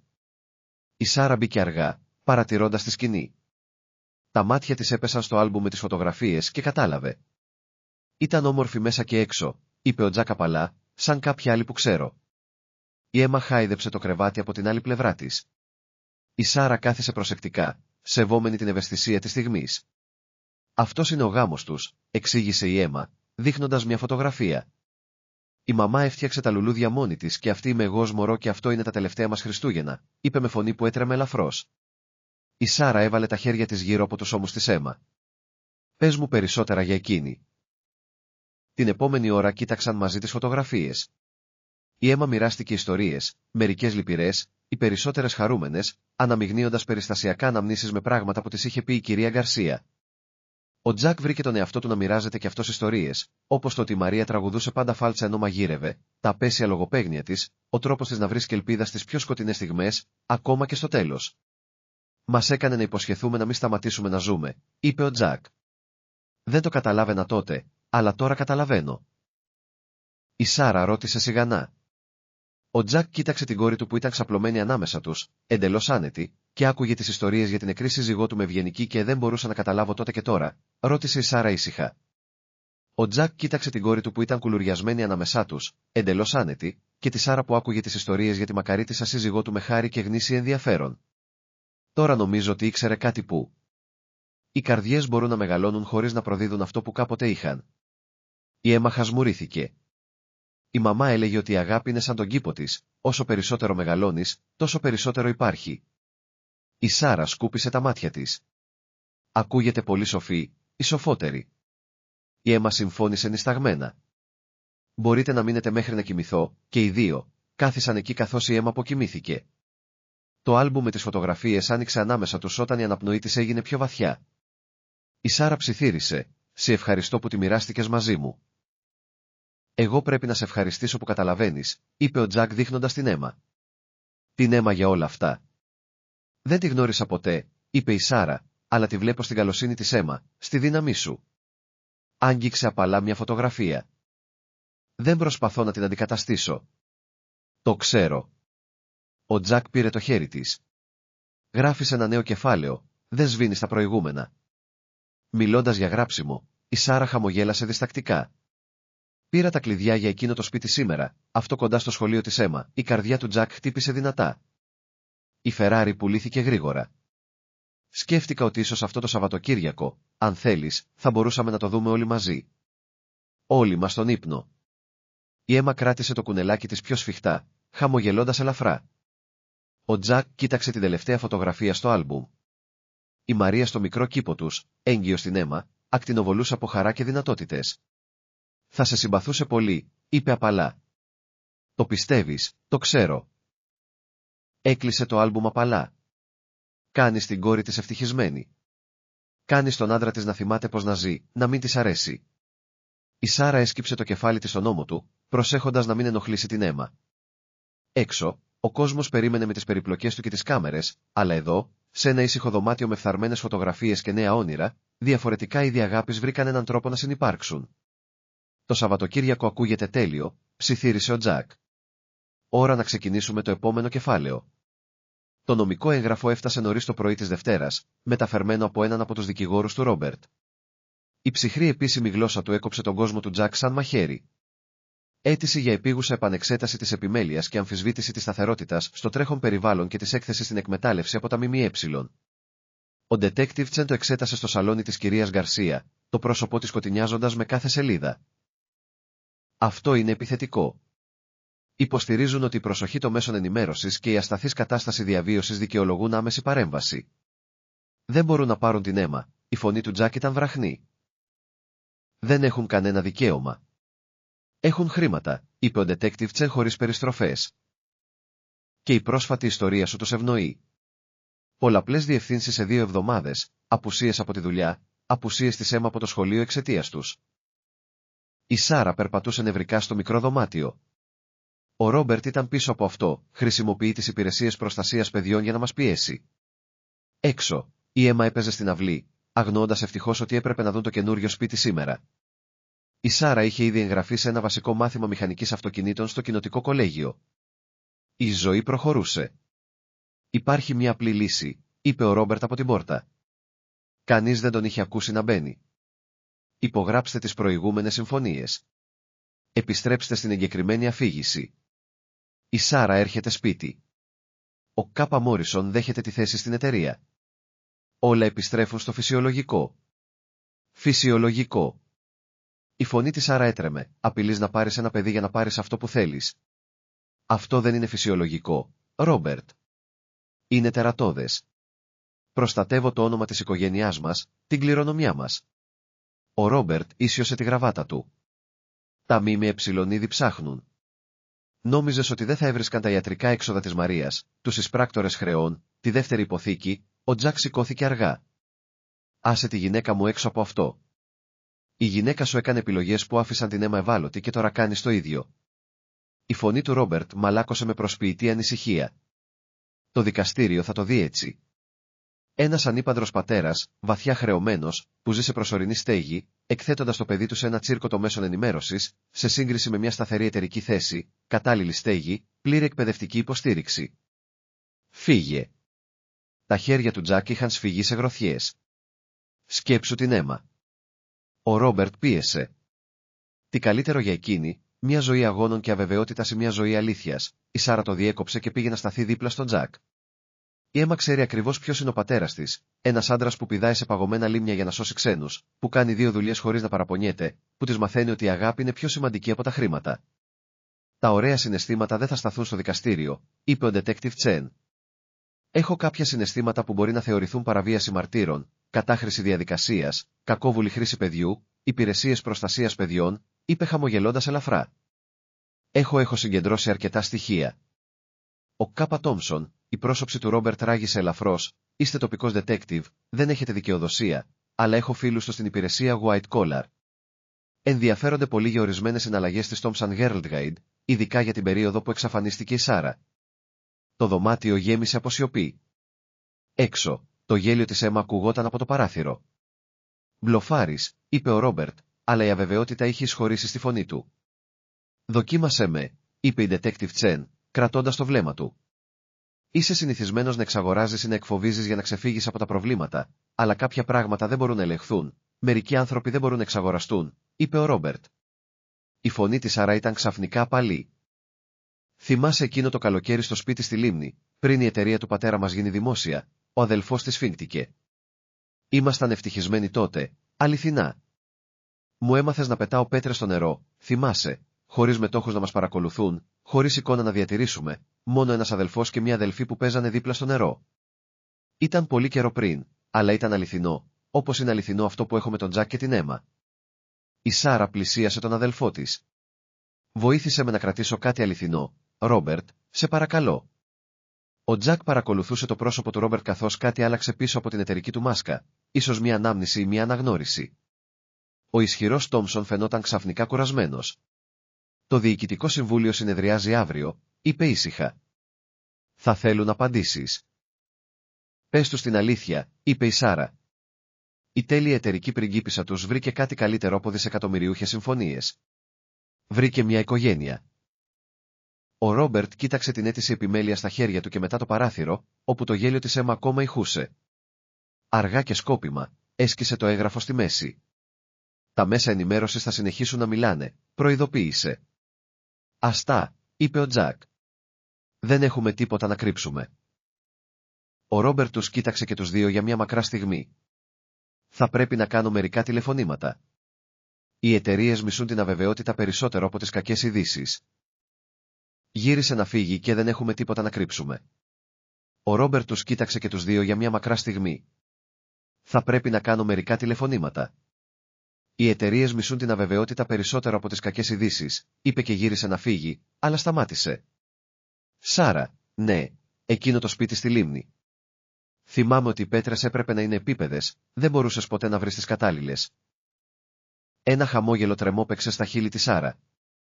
Πάντα μοιραζόσουν τις καλύτερες μαζί μου. Κάτι που έμοιαζε με συναίσθημα πέρασε από το πρόσωπο του Ρόμπερτ, αλλά μετά η μάσκα του επέστρεψε και έφυγε. Ο Detective Chen άφησε μια μακρά αναπνοή. Λοιπόν, αυτή μια κρίση αποτράπηκε, αλλά έχει δίκιο για τα ΜΜΕ. Δεν θα σταματήσουν μόνο και μόνο επειδή το κάνει αυτός. Τότε θα τα αντιμετωπίσουμε, είπε ο Τζακ, τραβώντας τη Σάρα κοντά του, όπως κάνουμε πάντα. Μέσα από το παράθυρο, η Έμα τους χαιρέτησε με ένα χαμόγελο λαμπερό σαν τον ήλιο. Ορισμένες μάχες άξιζαν να δοθούν, συνειδητοποίησε ο Τζακ. Όχι μόνο ενάντια στους άλλους, αλλά και ενάντια στο φόβο μέσα σου, που έλεγε ότι η ευτυχία ήταν πολύ εύθραυστη για να την εμπιστευτείς, πολύ πολύτιμη για να την κρατήσεις. Ήτα επιστολή παρέτησης στη Σάρα βρισκόταν στο βήμα, μια σελίδα που θα άλλαζε τα πάντα. Το γυμναστήριο του σχολείου ήταν γεμάτο, όχι μόνο με γονείς για την έκθεση τέχνης, αλλά και με δημοσιογράφους που είχαν μάθει για την επικείμενη δήλωση. Η διευθύντρια Τσεν είχε τελικά συμφωνήσει σε μια ελεγχόμενη συνέντευξη τύπου, ελπίζοντας να τερματίσει το τσίρκο των μέσων ενημέρωσης γύρω από το σχολείο της. Έτοιμη, ρώτησε ο Τζακ απαλά, στέκοντας δίπλα στη Σάρα στα παρασκήνια. Η Έμα κρατούσε τα χέρια και το δύο, σχεδόν πηδώντας από ενθουσιασμό για την έκθεση τέχνης της. Έχω κάνει εκατοντάδες παρουσιάσεις σε διοικητικά συμβούλια, ψιθύρισε η Σάρα. Γιατί αυτό είναι πιο τρομακτικό, επειδή είναι αληθινό, απάντησε απλά η Έμα. Η Σάρα της έσφιξε το χέρι και ανέβηκε στο βήμα. Οι φλάς των φωτογραφικών μηχανών άναψαν. Φαινόταν διαφορετική από την κομψή κοπέλα των εξωφύλων των περιοδικών, φορώντας τζιν και ένα δανεισμένο πουλόβερ από την κυρία Γκαρσία, με τα μαλλιά της πιασμένα σε μια απλή αλογοουρά. Σας ευχαριστώ όλους που ήρθατε, ξεκίνησε, ειδικά όσους είστε εδώ για την έκθεση τέχνης των παιδιών σας. Υπόσχομαι να είμαι σύντομη. Ακολούθησε ένα κύμα παλού γέλιου. Έχω ετοιμάσει μια δήλωση, αλλά πρώτα θέλω να σας μιλήσω για ένα σχέδιο. Έδειξε την έκθεση τέχνης της Έμα. Αυτό το έργο είναι της Έμα Μόρισον. Δείχνει 3 άτομα μπροστά από ένα σπίτι. Μια οικογένεια. Την οικογένειά μου. Όχι με δεσμούς αίματος, νόμου ή εταιρικής απόφασης, αλλά με επιλογή, με αγάπη. Οι δημοσιογράφοι μετακινήθηκαν, διαισθανόμενοι μια ιστορία μεγαλύτερη από αυτή που πριν από 6 μήνες, έφυγα από μια ζωή που φαινόταν τέλεια στα χαρτιά. Ήθελα κάτι πραγματικό. Τότε, πριν από 3 εβδομάδες, έπεσα μέσα στον πάγο στη λίμνη Χάριετ. Ένας άντρας πήδηξε για να με σώσει, όχι επειδή ήμουν η Σάρα Τόμψον της Thompson Herald Guide, αλλά επειδή ήμουν ένα άτομο που χρειαζόταν βοήθεια. Η φωνή της Σάρα ενδυνάμωσε αυτόν τον άντρα. Ο Τζακ Μόρισον μου έμαθε περισσότερα για τον πλούτο με μια πράξη καλοσύνης από μικρόν με τόνο, τι όλα τα δισεκατομμύρια της οικογένειάς μου. Αυτός και η κόρη του μου έδειξαν ότι ο πραγματικός πλούτος δεν βρίσκεται στους τραπεζικούς λογαριασμούς ή στα χαρτοφυλάκια μετοχών, αλλά στις πρωινές αγκαλιές, στα σχέδια με κραγιόνια και στο θάρρος να επιλέξεις την αγάπη αντί για την πολυτέλεια. Σήκωσε την επιστολή παρέτησής της. Σήμερα, λοιπόν, παρετούμε από την Thompson Herald Guide. Απομακρύνομαι από το καταπίστευμα, τη θέση μου και τις οικογενειακές μου υποχρεώσεις. Ανταυτού, εγγράφομαι στο Community College για να σπουδάσω επισκευή αυτοκινήτων. Μετακομίζω σε ένα μικρό σπίτι κοντά στο σχολείο της Έμα, επιλέγω να ζήσω αυθεντικά, ακόμα και αν αυτό σημαίνει να ζήσω απλά. Το γυμναστήριο ξέσπασε σε ερωτήσεις. Η Σάρα σήκωσε το χέρι της. Κάτι ακόμα, είπε και γύρισε προς το σημείο που στεκόντουσαν ο Τζακ και η Έμα στα παρασκήνια. Ελάτε εδώ, παρακαλώ. Τους κάλεσε να την ακολουθήσουν στο βήμα. Η Έμα αγκάλιασε αμέσως στη μέση της. Ο Τζακ στάθηκε κοντά της προστατευτικά, αλλά την άφησε να τελειώσει αυτό που είχε να πει. Αυτή είναι η οικογένειά μου τώρα, όχι λόγω μιας κρίσης ή μιας διάσωσης ή ενός παραμυθιού, αλλά επειδή επιλέγουμε ο ένας τον άλλον κάθε μέρα. Η Έμα μου μαθαίνει για την τέχνη, ο Τζακ μου μαθαίνει για τα αυτοκίνητα. Μαθαίνω ότι η αγάπη δεν χρειάζεται διαχείριση ή μάρκετινγκ ή λύσεις εκατομμυρίων δολαρίων. Χρειάζεται μόνο αλήθεια. Ένας δημοσιογράφος φώναξε, και η κληρονομιά της οικογένειας Τόμψον, η κληρονομιά μου, η Σάρα χαμογέλασε. Είναι εδώ, σε μια παιδική ζωγραφιά της οικογένειας που ονειρεύεται, σε έναν άντρα αρκετά γενναίο να πηδήξει σε παγωμένα λίμνια και παγωμένες καρδιές, στην επιλογή να είναι αληθινός αντί για πλούσιος. Κοίταξε τον Τζακ, ο οποίος κούνησε ελαφρά το κεφάλι. Η Σάρα γύρισε πάλι προς το πλήθος. Τώρα, άμα συγχωρείτε, έχουμε μια έκθεση τέχνης να απολαύσουμε.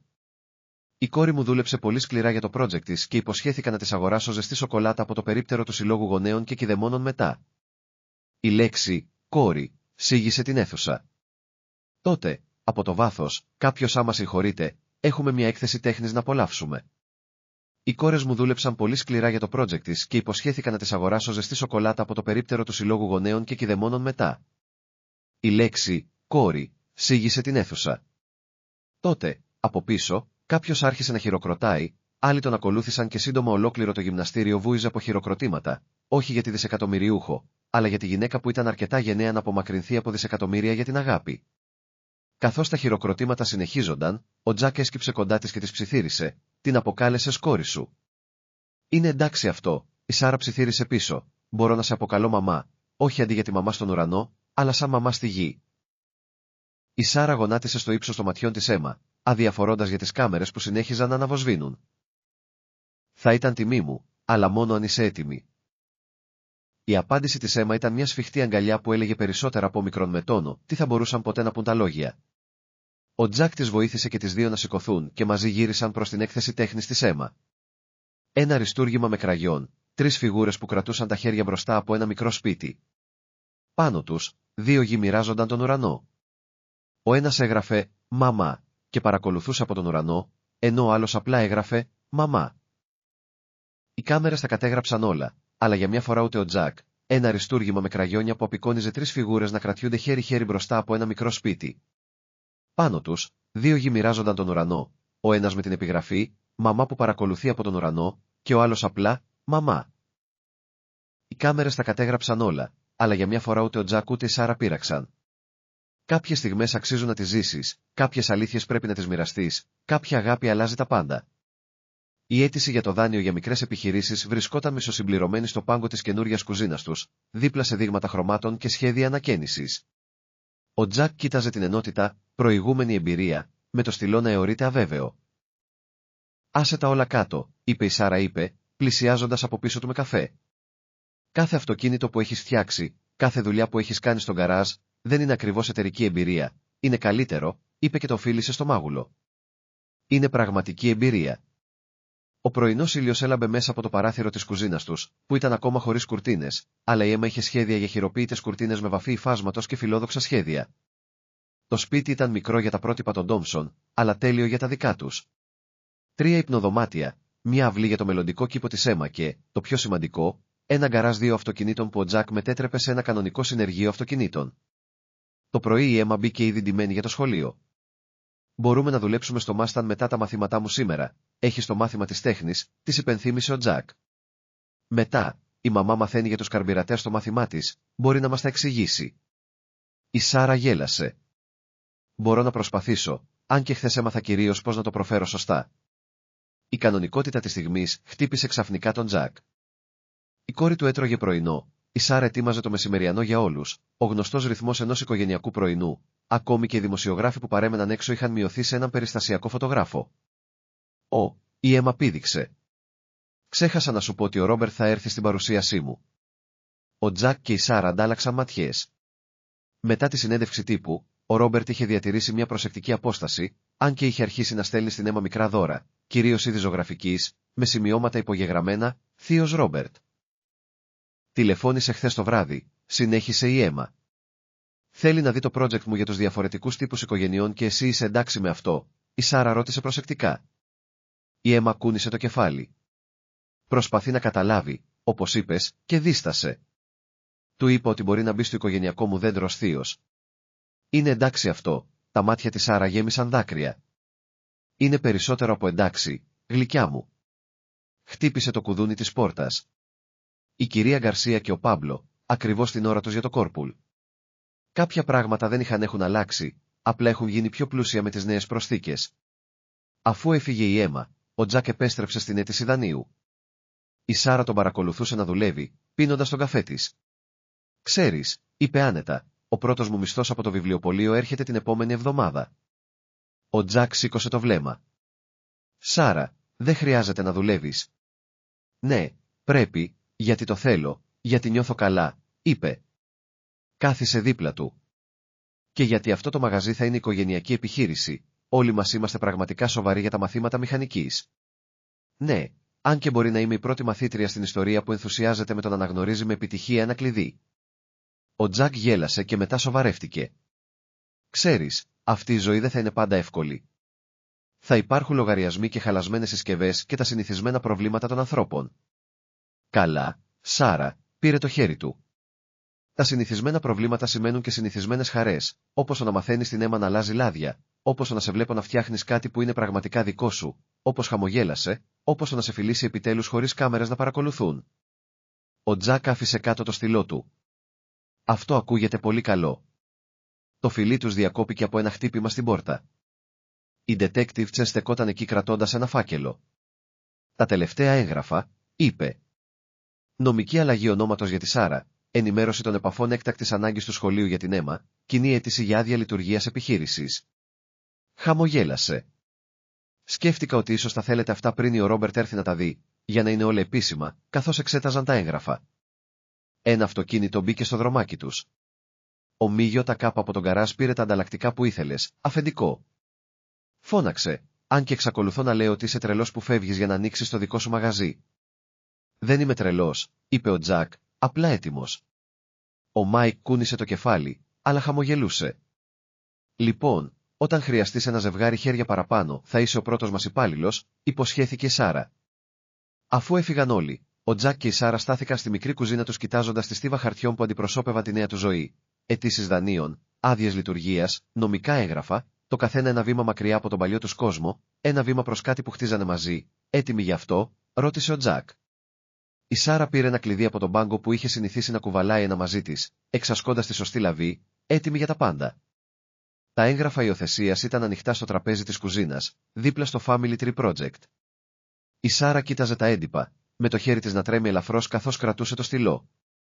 «Δεν να το κάνουμε τώρα», είπε ο Τζακ απαλά, «δεν υπάρχει βιασύνη, θέλω να το κάνω», απάντησε η Σάρα. Απλά άγγιξε το σχέδιο της αίμα με το οικογενειακό τους δέντρο, ήταν περίτεχνο, με κλαδιά που απλώνονταν προς όλες τις κατευθύνσεις. Η Μαρία κατήχε μια ειδική θέση στην κορυφή, σημειωμένη με αστέρια και καρδιές, κάτω από την αίμα είχε ζωγραφίσει τη τρέχουσα οικογένειά τους, συμπεριλαμβανομένου του θείου Ρόμπερτ και της γιαγιάς Έλενας από την πλευρά της Σάρα, μαζί με την κυρία Γκαρσία, που είχε σημειώσει ως επιπλέον γιαγιά. Είναι πολλά, παραδέχτηκε ο Τζακ. Νομικά, το να γίνεις γονιός δεν είναι τόσο απλό. Η Σάρα τον κοίταξε. Φοβάμαι να υπερβώ τα όρια, να τιμάσω τη μνήμη της Μαρίας. Η πίσω πόρτα άνοιξε και η αίμα μπήκε μέσα μαζί με την κυρία Γκαρσία, και οι δύο κουβαλούσαν εργαλεία κυπουρικής. Σχεδίαζαν να φτιάξουν έναν κήπο μνήμης για τη Μαρία, συνδυάζοντας την καλλιτεχνική όραση της αίμα με την εμπειρία της κυρίας Γκαρσία στην κυπουρική. «Μαμά, βρήκαμε τα τέλεια τριαντάφυλλα», είπε η αίμα και έτρεξε να δείξει στη Σάρα τον κατάλογο με τα φυτά, αλλά τότε πρόσεξε τα χαρτιά. «Είναι τα χαρτιά της υιοθεσίας μου», ρώτησε η Σάρα. «Ναι», απάντησε η αίμα με τη συνήθεια ευθύτητά της. «Φοβάσαι?» ρώτησε η αίμα. «Λίγο», παραδέχτηκε η Σάρα. Η αίμα ανέβηκε στα γόνατά της, με χώμα ακόμα στα χέρια της.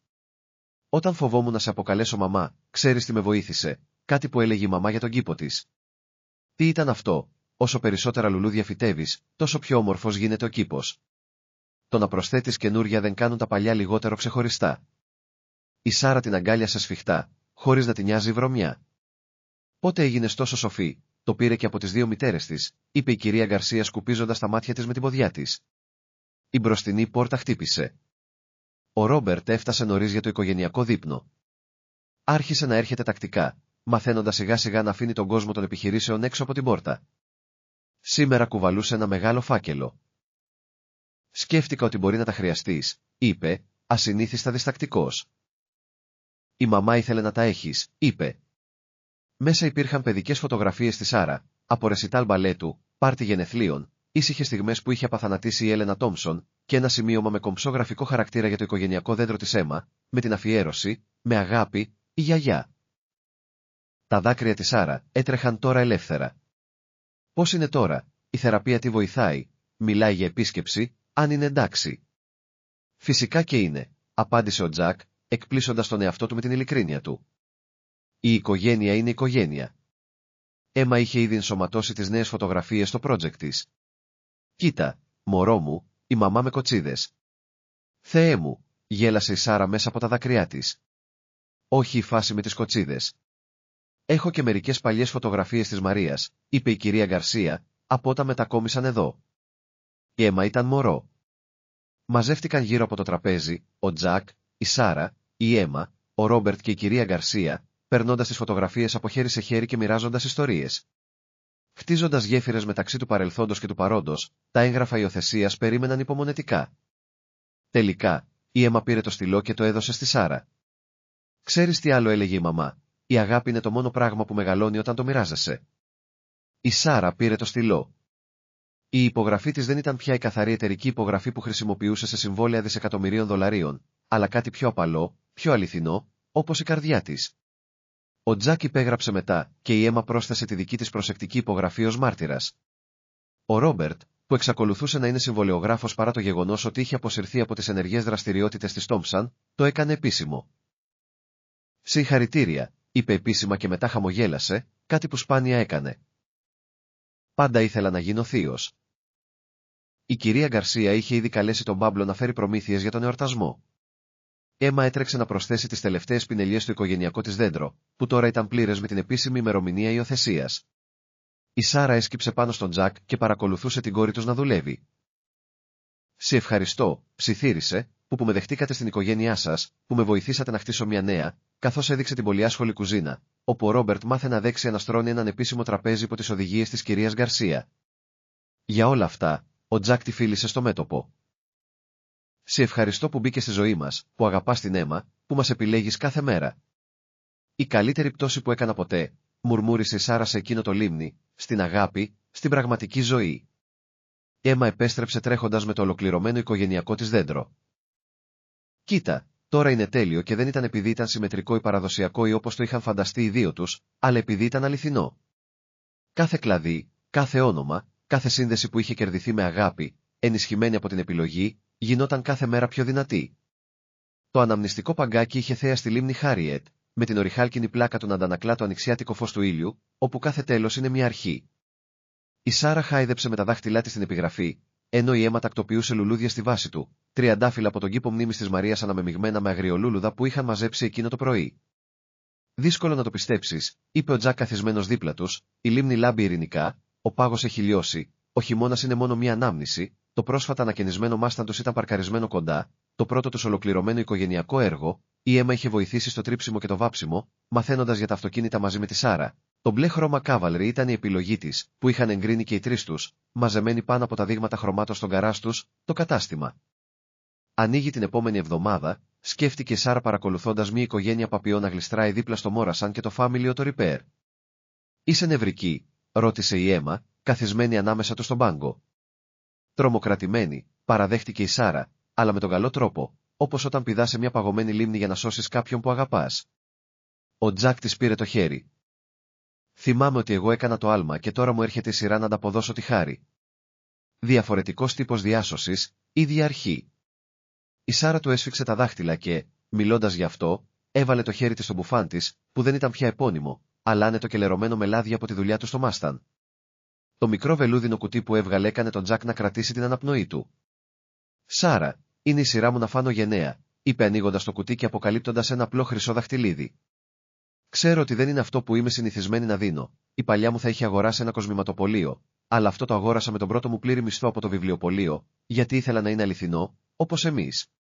Η Έμα πήδηξε ενθουσιασμένη στον πάγκο. Μπορώ να του πω τα υπόλοιπα. Η Σάρα γέλασε. Εμπρός, γλυκιά μου. Το μετρήσαμε με το κόλπο του κορδονιού ενώ κοιμόσουν, ανακοίνωσε περήφανα η Έμα, και εγώ βοήθησα να το διαλέξουμε, γιατί μοιάζει με αυτό στη φωτογραφία με σένα και τη μαμά, αλλά είναι λίγο διαφορετικό, ώστε να είναι σαν να είναι και οι δύο οικογένειές μας μαζί. Ο Τζακ κοίταξε την κόρη τους τώρα επίσημα, και τη γυναίκα που είχε μπει στη ζωή του σαν απάντηση σε μια προσευχή που δεν ήξερα να κάνουν την τελευταία φορά που ήμασταν εδώ, είπε αργά. Φοβόμουν να πνιγώ, όχι στο νερό, αλλά στις αλλαγές που δεν μπορούσα να ελέγξω, στα συναισθήματα που δεν πίστευα ότι άξιζα να έχω ξανά και τώρα η φωνή της Σάρα ήταν απαλή. Ο Τζακ πήρε το δαχτυλίδι. Τώρα ξέρω ότι κάποια πράγματα αξίζουν να βουτήξει σε αυτά, ότι κάποιες αγάπες αξίζουν το ρίσκο. Αυτό σημαίνει ναι, ρώτησε η Έμα με αγωνία, γιατί η μαμά προβάριζε αυτό το λόγο για εβδομάδες και ο θείος Ρόμπερτ με βοήθησε να διαλέξω το φόρεμα της παράνυμφου και η γιαγιά Ελενόρ έχει ήδη παραγγείλει την τούρτα. Όλοι ξέρατε ότι η κυρία Γκαρσία βοήθησε επίσης, συνέχισε η Έμα, είπε ότι έπρεπε να το κάνουμε εδώ, όπου ξεκίνησε η ιστορία σας, και ο detective Τσεν πήρε τις άδειες για τον πάγκο και όλη η οικογένεια συνομότησε, παραδέχτηκε η Σάρα, αν και δεν έχεις πει ακόμα ναι, ο Τζακ έβαλε το δαχτυλίδι σαν να υπήρχε ποτέ αμφιβολία. Το φιλί τους διακόπηκε από την και τη ξαφνική εμφάνιση της ευρύτερης οικογένειάς τους από πίσω από τα κοντινά δέντρα. Η κυρία Γκαρσία με τις διάσημες εμπανώντας της, ο Ρόμπερτ που φαινόταν σχεδόν χαλαρός με τα καθημερινά του ρούχα, η Έλενα Τόμψον που κουβαλούσε διστακτικά ένα σπιτικό πιάτο, ο Πάμπλο που τραβούσε τα πάντα με το κινητό του και, τέλος, ο detective Τσεν που εμφανίστηκε με σαμπάνια. Ξέρεις πόσο δύσκολο ήταν να κρατήσουμε αυτό το μέρος μακριά από άλλους ανθρώπους, η λίμνη λάμπει πίσω τους καθώς η οικογένειά τους μαζεύεται γύρω από τον πάγκο. Η Έλενα αγκαλιάζει προσεκτικά τη Σάρα, ακόμα μαθαίνοντας πώς να δείχνει αγάπη χωρίς περιορισμούς. Ο Ρόμπερτ βοηθά την κυρία Γκαρσία να ετοιμάσει το πικνίκ για τον εορτασμό, κάνοντας ερωτήσεις στην Έρνεστ για τις συνταγές της. Η Έμα πηγαινοερχόταν μεταξύ των ομάδων με το χαρούμενο βλέμμα της να είναι μεταδοτικό. Ξαφνικά, δείχνοντας τη λίμνη, είπε: «Δύο λιβελούλες χορεύουν». Όλοι παρακολούθησαν τα έντομα να πετούν και να στροβιλίζονται πάνω από το νερό, όπου πριν από μήνες δύο άγνωστοι είχαν βρει ο ένας τον άλλον στο κρύο. Τώρα, ο ανοιξιάτικος ήλιος ζέστενε τα πρόσωπά τους, καθώς γιόρταζαν όχι μόνο τον Αραβώνα, αλλά και τη δημιουργία κάτι σπάνιου και πολύτιμου, μιας οικογένειας χτισμένης πάνω στην επιλογή, ενισχυμένης από τις διαφορές, ενωμένης από την αγάπη για μια νέα αρχή. Ο Ρόμπερτ σήκωσε το ποτήρι σαμπάνιας του προς την οικογένεια. Η κυρία Γκαρσία πρόσθεσε: «Στην αγάπη», είπε η Ελενόρα παλά, εκπλήσοντας όλους, σε όλα, δήλωσε η Έμα, σηκώνοντας το ποτήρι με το χυμό μήλου της. Ο Τζακ κράτησε τη Σάρα κοντά του, με την οικογένειά τους να τους περιβάλλει, την πλάκα του παγκάκι να λάμπει, όπου κάθε τέλος είναι μια αρχή, συνειδητοποίησε ότι οι μεγαλύτερες διασώσεις δεν είναι δραματικές βουτιές σε παγωμένες λίμνες, αλλά μερικές φορές είναι η ήσυχη επιλογή να αφήσεις την αγάπη να μπει, να χτίσεις κάτι νέο, να πιστέψεις στις δεύτερες ευκαιρίες και στις νέες αρχές και στα θαύματα που συμβαίνουν όταν είσαι αρκετά γενναίος να βουτήξεις βαθιά. Τα κλειδιά του σπιτιού χτυπούν. Μεταξύ τους παλιά και νέα πρακτικά και συμβολικά το αρχικό κλειδί του σπιτιού του στο καινούριο κλειδί του Morrison & Family, το Repair, και τώρα το κλειδί του παλιού σπιτιού της Έρα στη λίμνη, ένα γαμήλιο δώρο από το Ρόμπερτ που τους άφησε άφωνους. Δεν μπορείς να μας δώσεις ένα σπίτι, είχε διαμαρτυρηθεί η Σάρα. Δεν μπορώ, απάντησε ο Ρόμπερτ. Σου επιστρέφω το σπίτι σου, αυτό που πετάμε πέτρες. Θυμάσαι, ο πατέρας πάντα έλεγε ότι ήταν πολύ μικρό για να φιλοξενεί πελάτες, αλλά ήταν τέλειο για να είμαστε αληθινοί, τελείωσε η Σάρα παλά. Τώρα, μια εβδομάδα πριν το γάμο, το μικρό του σπίτι έσφιζε από δραστηριότητα. Η Έλενορ και η κυρία Γκαρσία είχαν σχηματίσει μια πίθανη αλλά αποτελεσματική συμμαχία για το σχεδιασμό του γάμου, συνδυάζοντας την κομψότητα των Ντόμψον με την πρακτική ζεστασιά. Το μεγάλο άνοιγμα του γκαράζ είχε προγραμματιστεί για την επόμενη μέρα μετά την επιστροφή τους από το μήνα του Μέλιτος, ένα Σαββατοκύριακο στο σπίτι στη λίμνη με την Έμα. «Μαμά! Η πινακίδα είναι εδώ», φώναξε η Έμα από έξω. Έτρεξαν έξω, όπου ένα φορτηγό παράδοσης ξεφόρτωνε την πινακίδα του καταστήματός τους. Το σχέδιο ήταν της Έμα. Ένα κλειδί και μια καρδιά συνυφασμένα με τα γράμματα, Morrison & Family το Repair, σε έντονα γράμματα. Κάτω, με μικρότερα γράμματα, κάθε επισκευή κάνει την οικογένεια πιο δυνατή. «Είναι τέλειο», είπε ο Τζακ αγκαλιάζοντας και τις δύο. Η Σάρα σκούπισε τα μάτια της. «Δεν να πιστέψω ότι αυτό συμβαίνει πραγματικά». «Ποιο μέρος?» ρώτησε η Έμα. «Ο γάμος ή το κατάστημα, όλα». «Το να γίνω μαμά, να μάθω ότι η Έμα παντρεύεται τον μπαμπά σου». Η Σάρα χαμογέλασε, ανακαλύπτοντας ότι η ευτυχία δεν χρειάζεται να είναι περίπλοκη για να είναι τέλεια. Το κατάστημα ήταν έτοιμο, τα εργαλεία τακτοποιημένα, οι ανελκυστήρες εγκατεστημένοι, η αίθουσα αναμονής διακοσμημένη με έργα τέχνης της Έμα και άνετες καρέκλες. Η κυρία Γκαρσία είχε βοηθήσει στην ανακαίνιση. Ο Μάικ είχε δεχτεί την προσφορά εργασίας τους για να γίνει ο πρώτος υπαλληλός τους και ο Πάμπλο χειριζόταν τα κοινωνικά τους μέσα. Η τοπική διάσωση στη λίμνη οδήγησε στην αγάπη και είχε γίνει κάτι σαν θρύλος της κοινότητας. Η detective σταμάτησε με το αυτοκίνητό της, το οποίο τώρα συντηρούσε αποκλειστικά ο Τζακ. «Παράδοση γαμήλιου δώρου», ανακοίνωσε, βγάζοντας ένα μεγάλο κουτί από την Ένωση Γειτόνων της λίμνης Χάριετ.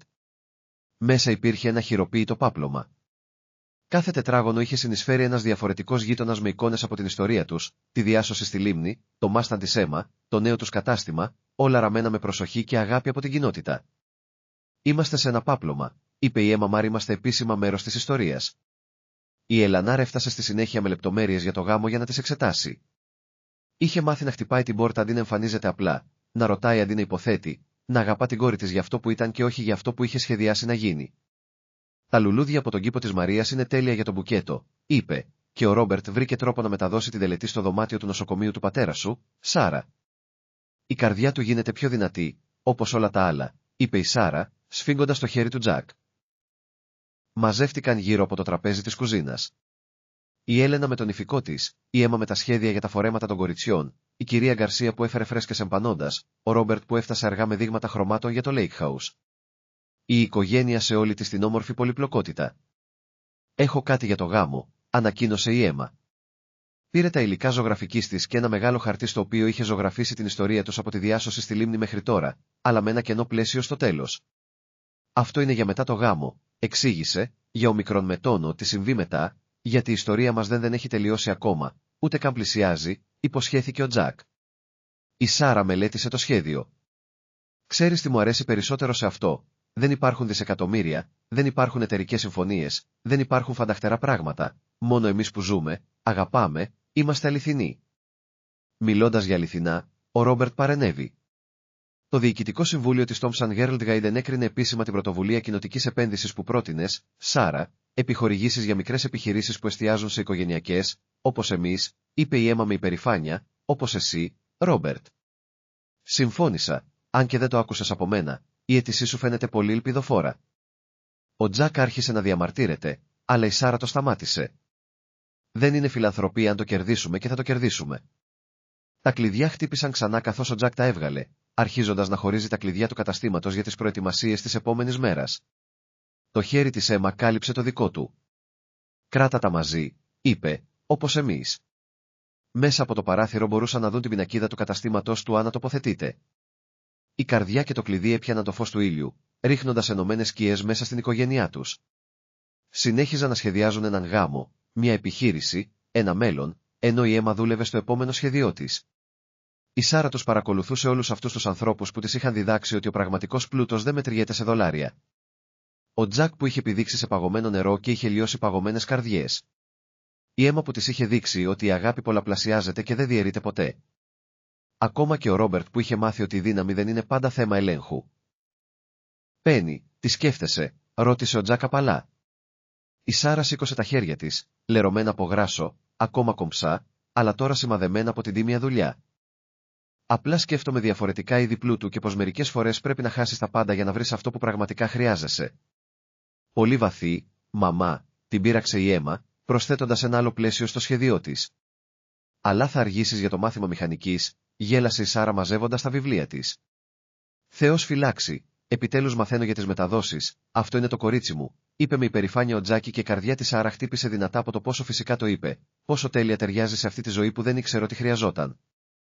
Η οικογενειακή χριστουγεννιάτικη κάρτα που ήταν στηριγμένη στον πάγκο του καταστήματός τους έδειχνε 3 χαμογελαστά πρόσωπα μπροστά από το σπίτι του στη λίμνη, με έναν ακενισμένο μάστα να λάμπει στο βάθος. Χαιρετισμοί από τους Μόρισον και την οικογενειακή αυτοσέρβις ήταν τυπωμένο με το γραφικό χαρακτήρα της Έμα και ένα μικρό σχέδιο ενός κλειδιού με καπέλο Άγιου Βασίλη. Ένα χρόνο είχε αλλάξει τόσο πολύ, αλλά τα σημαντικά πράγματα παρέμεναν τα ίδια. Το κατάστημα ευδοκιμούσε, η φήμη του για την ειλικρινή δουλειά και την οικογενειακή ατμόσφαιρα είχε δημιουργήσει μια πιστή πελατεία. Η Σάρα είχε αποφοιτήσει από το βασικό μάθημα μηχανικής και τώρα χειριζόταν τα βιβλία, ενώ μάθαινε πιο προχωρημένες επισκευές. Ο Τζακ είχε προσλάβει 2 ακόμη μηχανικούς, συμπεριλαμβανομένου του Πάμπλο, ο οποίος ανακάλυψε ένα ταλέντο για την αυτοκινητοβιομηχανία. Οι τέχνη της Έμα καλύπτονταν από τα έργα τέχνης της Έμα, τα οποία ανανεώνονταν τακτικά με τα τελευταία της έργα. Το αγαπημένο της παρέμενε το οικογενειακό δέντρο, αν και είχε αποκτήσει νέα κλαδιά. Η νέα κοπέλα του Ρόμπερτ, η Έλενα, οι φίλοι της από το βιβλιοκλαμπ, που είχαν γίνει τιμητικές θείες, τα παιδιά των μηχανικών, που τώρα ήταν ξαδέλφια της Έμα σε όλα εκτός από το αίμα, η παράδοση ζεστής σοκολάτας, η κυρία Γκαρσία μπήκε με το χαρακτηριστικό της θερμός, οι χειμώνες της Μινεσότα ήταν ακόμα δρυμείς, αλλά είχαν μάθει να κρατούν ο ένας τον άλλο ζεστό. Η πόρτα του καταστήματος χτύπησε καθώς ο detective Τσεν μπήκε, τώρα τακτικός πελάτης και φίλος, τα αυτοκίνητα έκαναν πάλι αυτόν τον θόρυβο. Αυτό που είπες ότι δεν άξιζε να το αναφέρεις, την πείραξε η Σάρα σκουπίζοντας το λίπος από τα χέρια της. Ένα δαχτυλίδι με το λογότυπο της Thompson λάμπει ακόμα στο δάχτυλό της, αλλά το χρησιμοποιούσε κυρίως για να σφραγίζει το λογότυπο του στις κάρτες υπενθύμησης αλλαγής λαδιών. Ναι, χαμογέλασε ο Τσεν. Πώς πάει η ανακαίνιση του Lake House, σχεδόν τελείωσε. Ο Τζακ βγήκε από κάτω από ένα αυτοκίνητο. Ο Ρόμπερτ είναι αρκετά καλός με το σφυρί όταν ξεχνάει να φορέσει κοστούμι. Μιλώντας για τον Ρόμπερτ, τους εξέπληξε όλους αποχωρώντας από τις καθημερινές δραστηριότητες της Thompson για να επικεντρωθεί στο φιλανθρωπικό ίδρυμά τους. Η πρωτοβουλία υποστήριξης μικρών επιχειρήσεων είχε βοηθήσει δεκάδες οικογενειακές επιχειρήσεις να ξεκινήσουν. Φορούσε ακόμα κοστούμια, αλλά είχαν παρατηρήσει ότι οι λεκέδες από λάδι δεν τον έβαζαν πια σε κρίση. Η Ελάναρ είχε μετακομίσει στο Μινεάπολη, ισχυριζόμενη ότι ήθελε να ασχοληθεί με την τέχνη, αλλά στην πραγματικότητα ήθελε να είναι πιο κοντά στην εγγονή της. Έκανε εθελοντισμό στο σχολείο της Έμα, διδάσκοντας τώρα την εκτίμηση της τέχνης και μαθαίνοντας να βλέπει την ομορφιά και την ατέλεια. «Μαμά, μπαμπά», η Έμα μπήκε από το σχολείο. Ο Πάμπλο που την έφερε. Πήρα τον πρωταγωνιστικό ρόλο στο έργο. Η Σάρα την αγκάλιασε, χωρίς να την νοιάζουν οι λεκέδες από λάδι στο παλτό της Έμα. «Αυτό είναι υπέροχο». Η γιαγιά Έλενα έχει ήδη παραγγείλει τα λουλούδια και ο θείος Ρόμπερτ επιστρέφει νωρίτερα από το Τόκιο για να το δει. Η κυρία Γκαρσία φτιάχνει ειδικές εμπανώντας για το πάρτι του cast. Ο Τζακ παρακολουθούσε την κόρη του να χοροπηδάει από ενθουσιασμό, τα μάτια της γυναίκας του μάτια της λάμπουν από υπερηφάνεια. Το οικογενειακό τους μαγαζί βουίζει από ειλικρινή δουλειά και αληθινή αγάπη. Μέσα από το παράθυρο, η λίμνη Χάριετ λάμπει στο χειμερινό ήλιο. Μερικές φορές ακόμα δεν μπορεί να πιστέψει πως μια στιγμή απόγνωσης οδήγησε σε όλα αυτά. Η πόρτα χτυπάει ξανά. Ο Μάικ φέρνει ανταλλακτικά για τις αυριανές δουλειές. «Γεια σου, ήρωα της λίμνης». Το παρατσούκλι έχει μείνει, παρόλο που ο θόρυβος στο μέσον έχει περάσει προπολού. Η ιστορία τους έχει γίνει θρύλος της κοινότητας, που διηγείται κανείς πίνοντας καφέ στο Τζέαγριναρ, ψιθυριζόταν από τα παιδιά στο σχολείο της Έμα και γιορταζόταν κάθε χρόνο στο χειμερινό φεστιβάλ της λίμνης Χάριετ. Η Σάρα πήγε να βοηθήσει το Μάικ με τα κουτιά. Οι κινήσεις της ήταν πλέον σίγουρες γύρω από τον εξοπλισμό του καταστήματος. Δεν θα γινόταν ποτέ μάστερ μηχανικός, αλλά είχε βρει τη θέση της στην οικογενειακή επιχείρηση, ισορροπώντας τα βιβλία και αλλάζοντας λάδια με την ίδια αφοσίωση. Θυμάσαι όταν δεν μπορούσες να ξεχωρίσεις ένα κλειδί από ένα κατσαβίδι, την πείραξε ο Τζακ. Θυμάσαι όταν δεν μπορούσες να ξεχωρίσεις έναν δισεκατομμυριούχο από έναν βιβλιοπόλη, Κλάρκ, απάντησε εκείνη. Η Έμα σήκωσε το βλέμμα από τα μαθήματά της, απλωμένα στο τραπεζάκι του σαλονιού της αίθουσας αναμονής. Θυμάσαι όταν δεν ήμασταν οικογένεια, η ερώτηση τους έκανε όλους να σταματήσουν. Τώρα φαινόταν αδύνατο να σκεφτούν τη ζωή πριν τη λίμνη, πριν τη διάσωση, πριν η αγάπη αποδειχθεί ισχυρότερη από τον πλούτο ή τον φόβο ή τα παγωμένα νερά. Η χριστουγεννιάτικη κάρτα έπιανε το φως του απογεύματος, τα χαμογελαστά πρόσωπά τους λάμπουν από χαρά που δεν μπορούσε να αγοραστεί ή να πουληθεί. Πριν από ένα χρόνο ήταν ξένοι, τώρα ήταν κάτι καλύτερο, αληθινή, ειλικρινής, πραγματική. Έξω άρχισε να χιονίζει στο Μινεάπολης, μέσα στο συνεργείο αυτοκινήτων Morrison & Family ο τορυπέρ ένας πατέρας φίλησε το λαδωμένο μάγουλο της γυναίκας του, μια κόρη ζωγράφισε καρδιές γύρω από τα μαθηματικά της προβλήματα και μια οικογένεια ζούσε το καθημερινό της θαύμα. Μερικά τελειώματα δεν ήταν τελειώματα, αλλά πόρτες προς καλύτερες ιστορίες. Μερικές διασώσεις λειτουργούσαν και προς τις δύο κατευθύνσεις και μερικές αγάπες, όπως οι καλύτερες επισκευές, χρειαζόταν μόνο ειλικρινή δουλειά και αληθινές καρδιές για να διαρκέσουν για πάντα.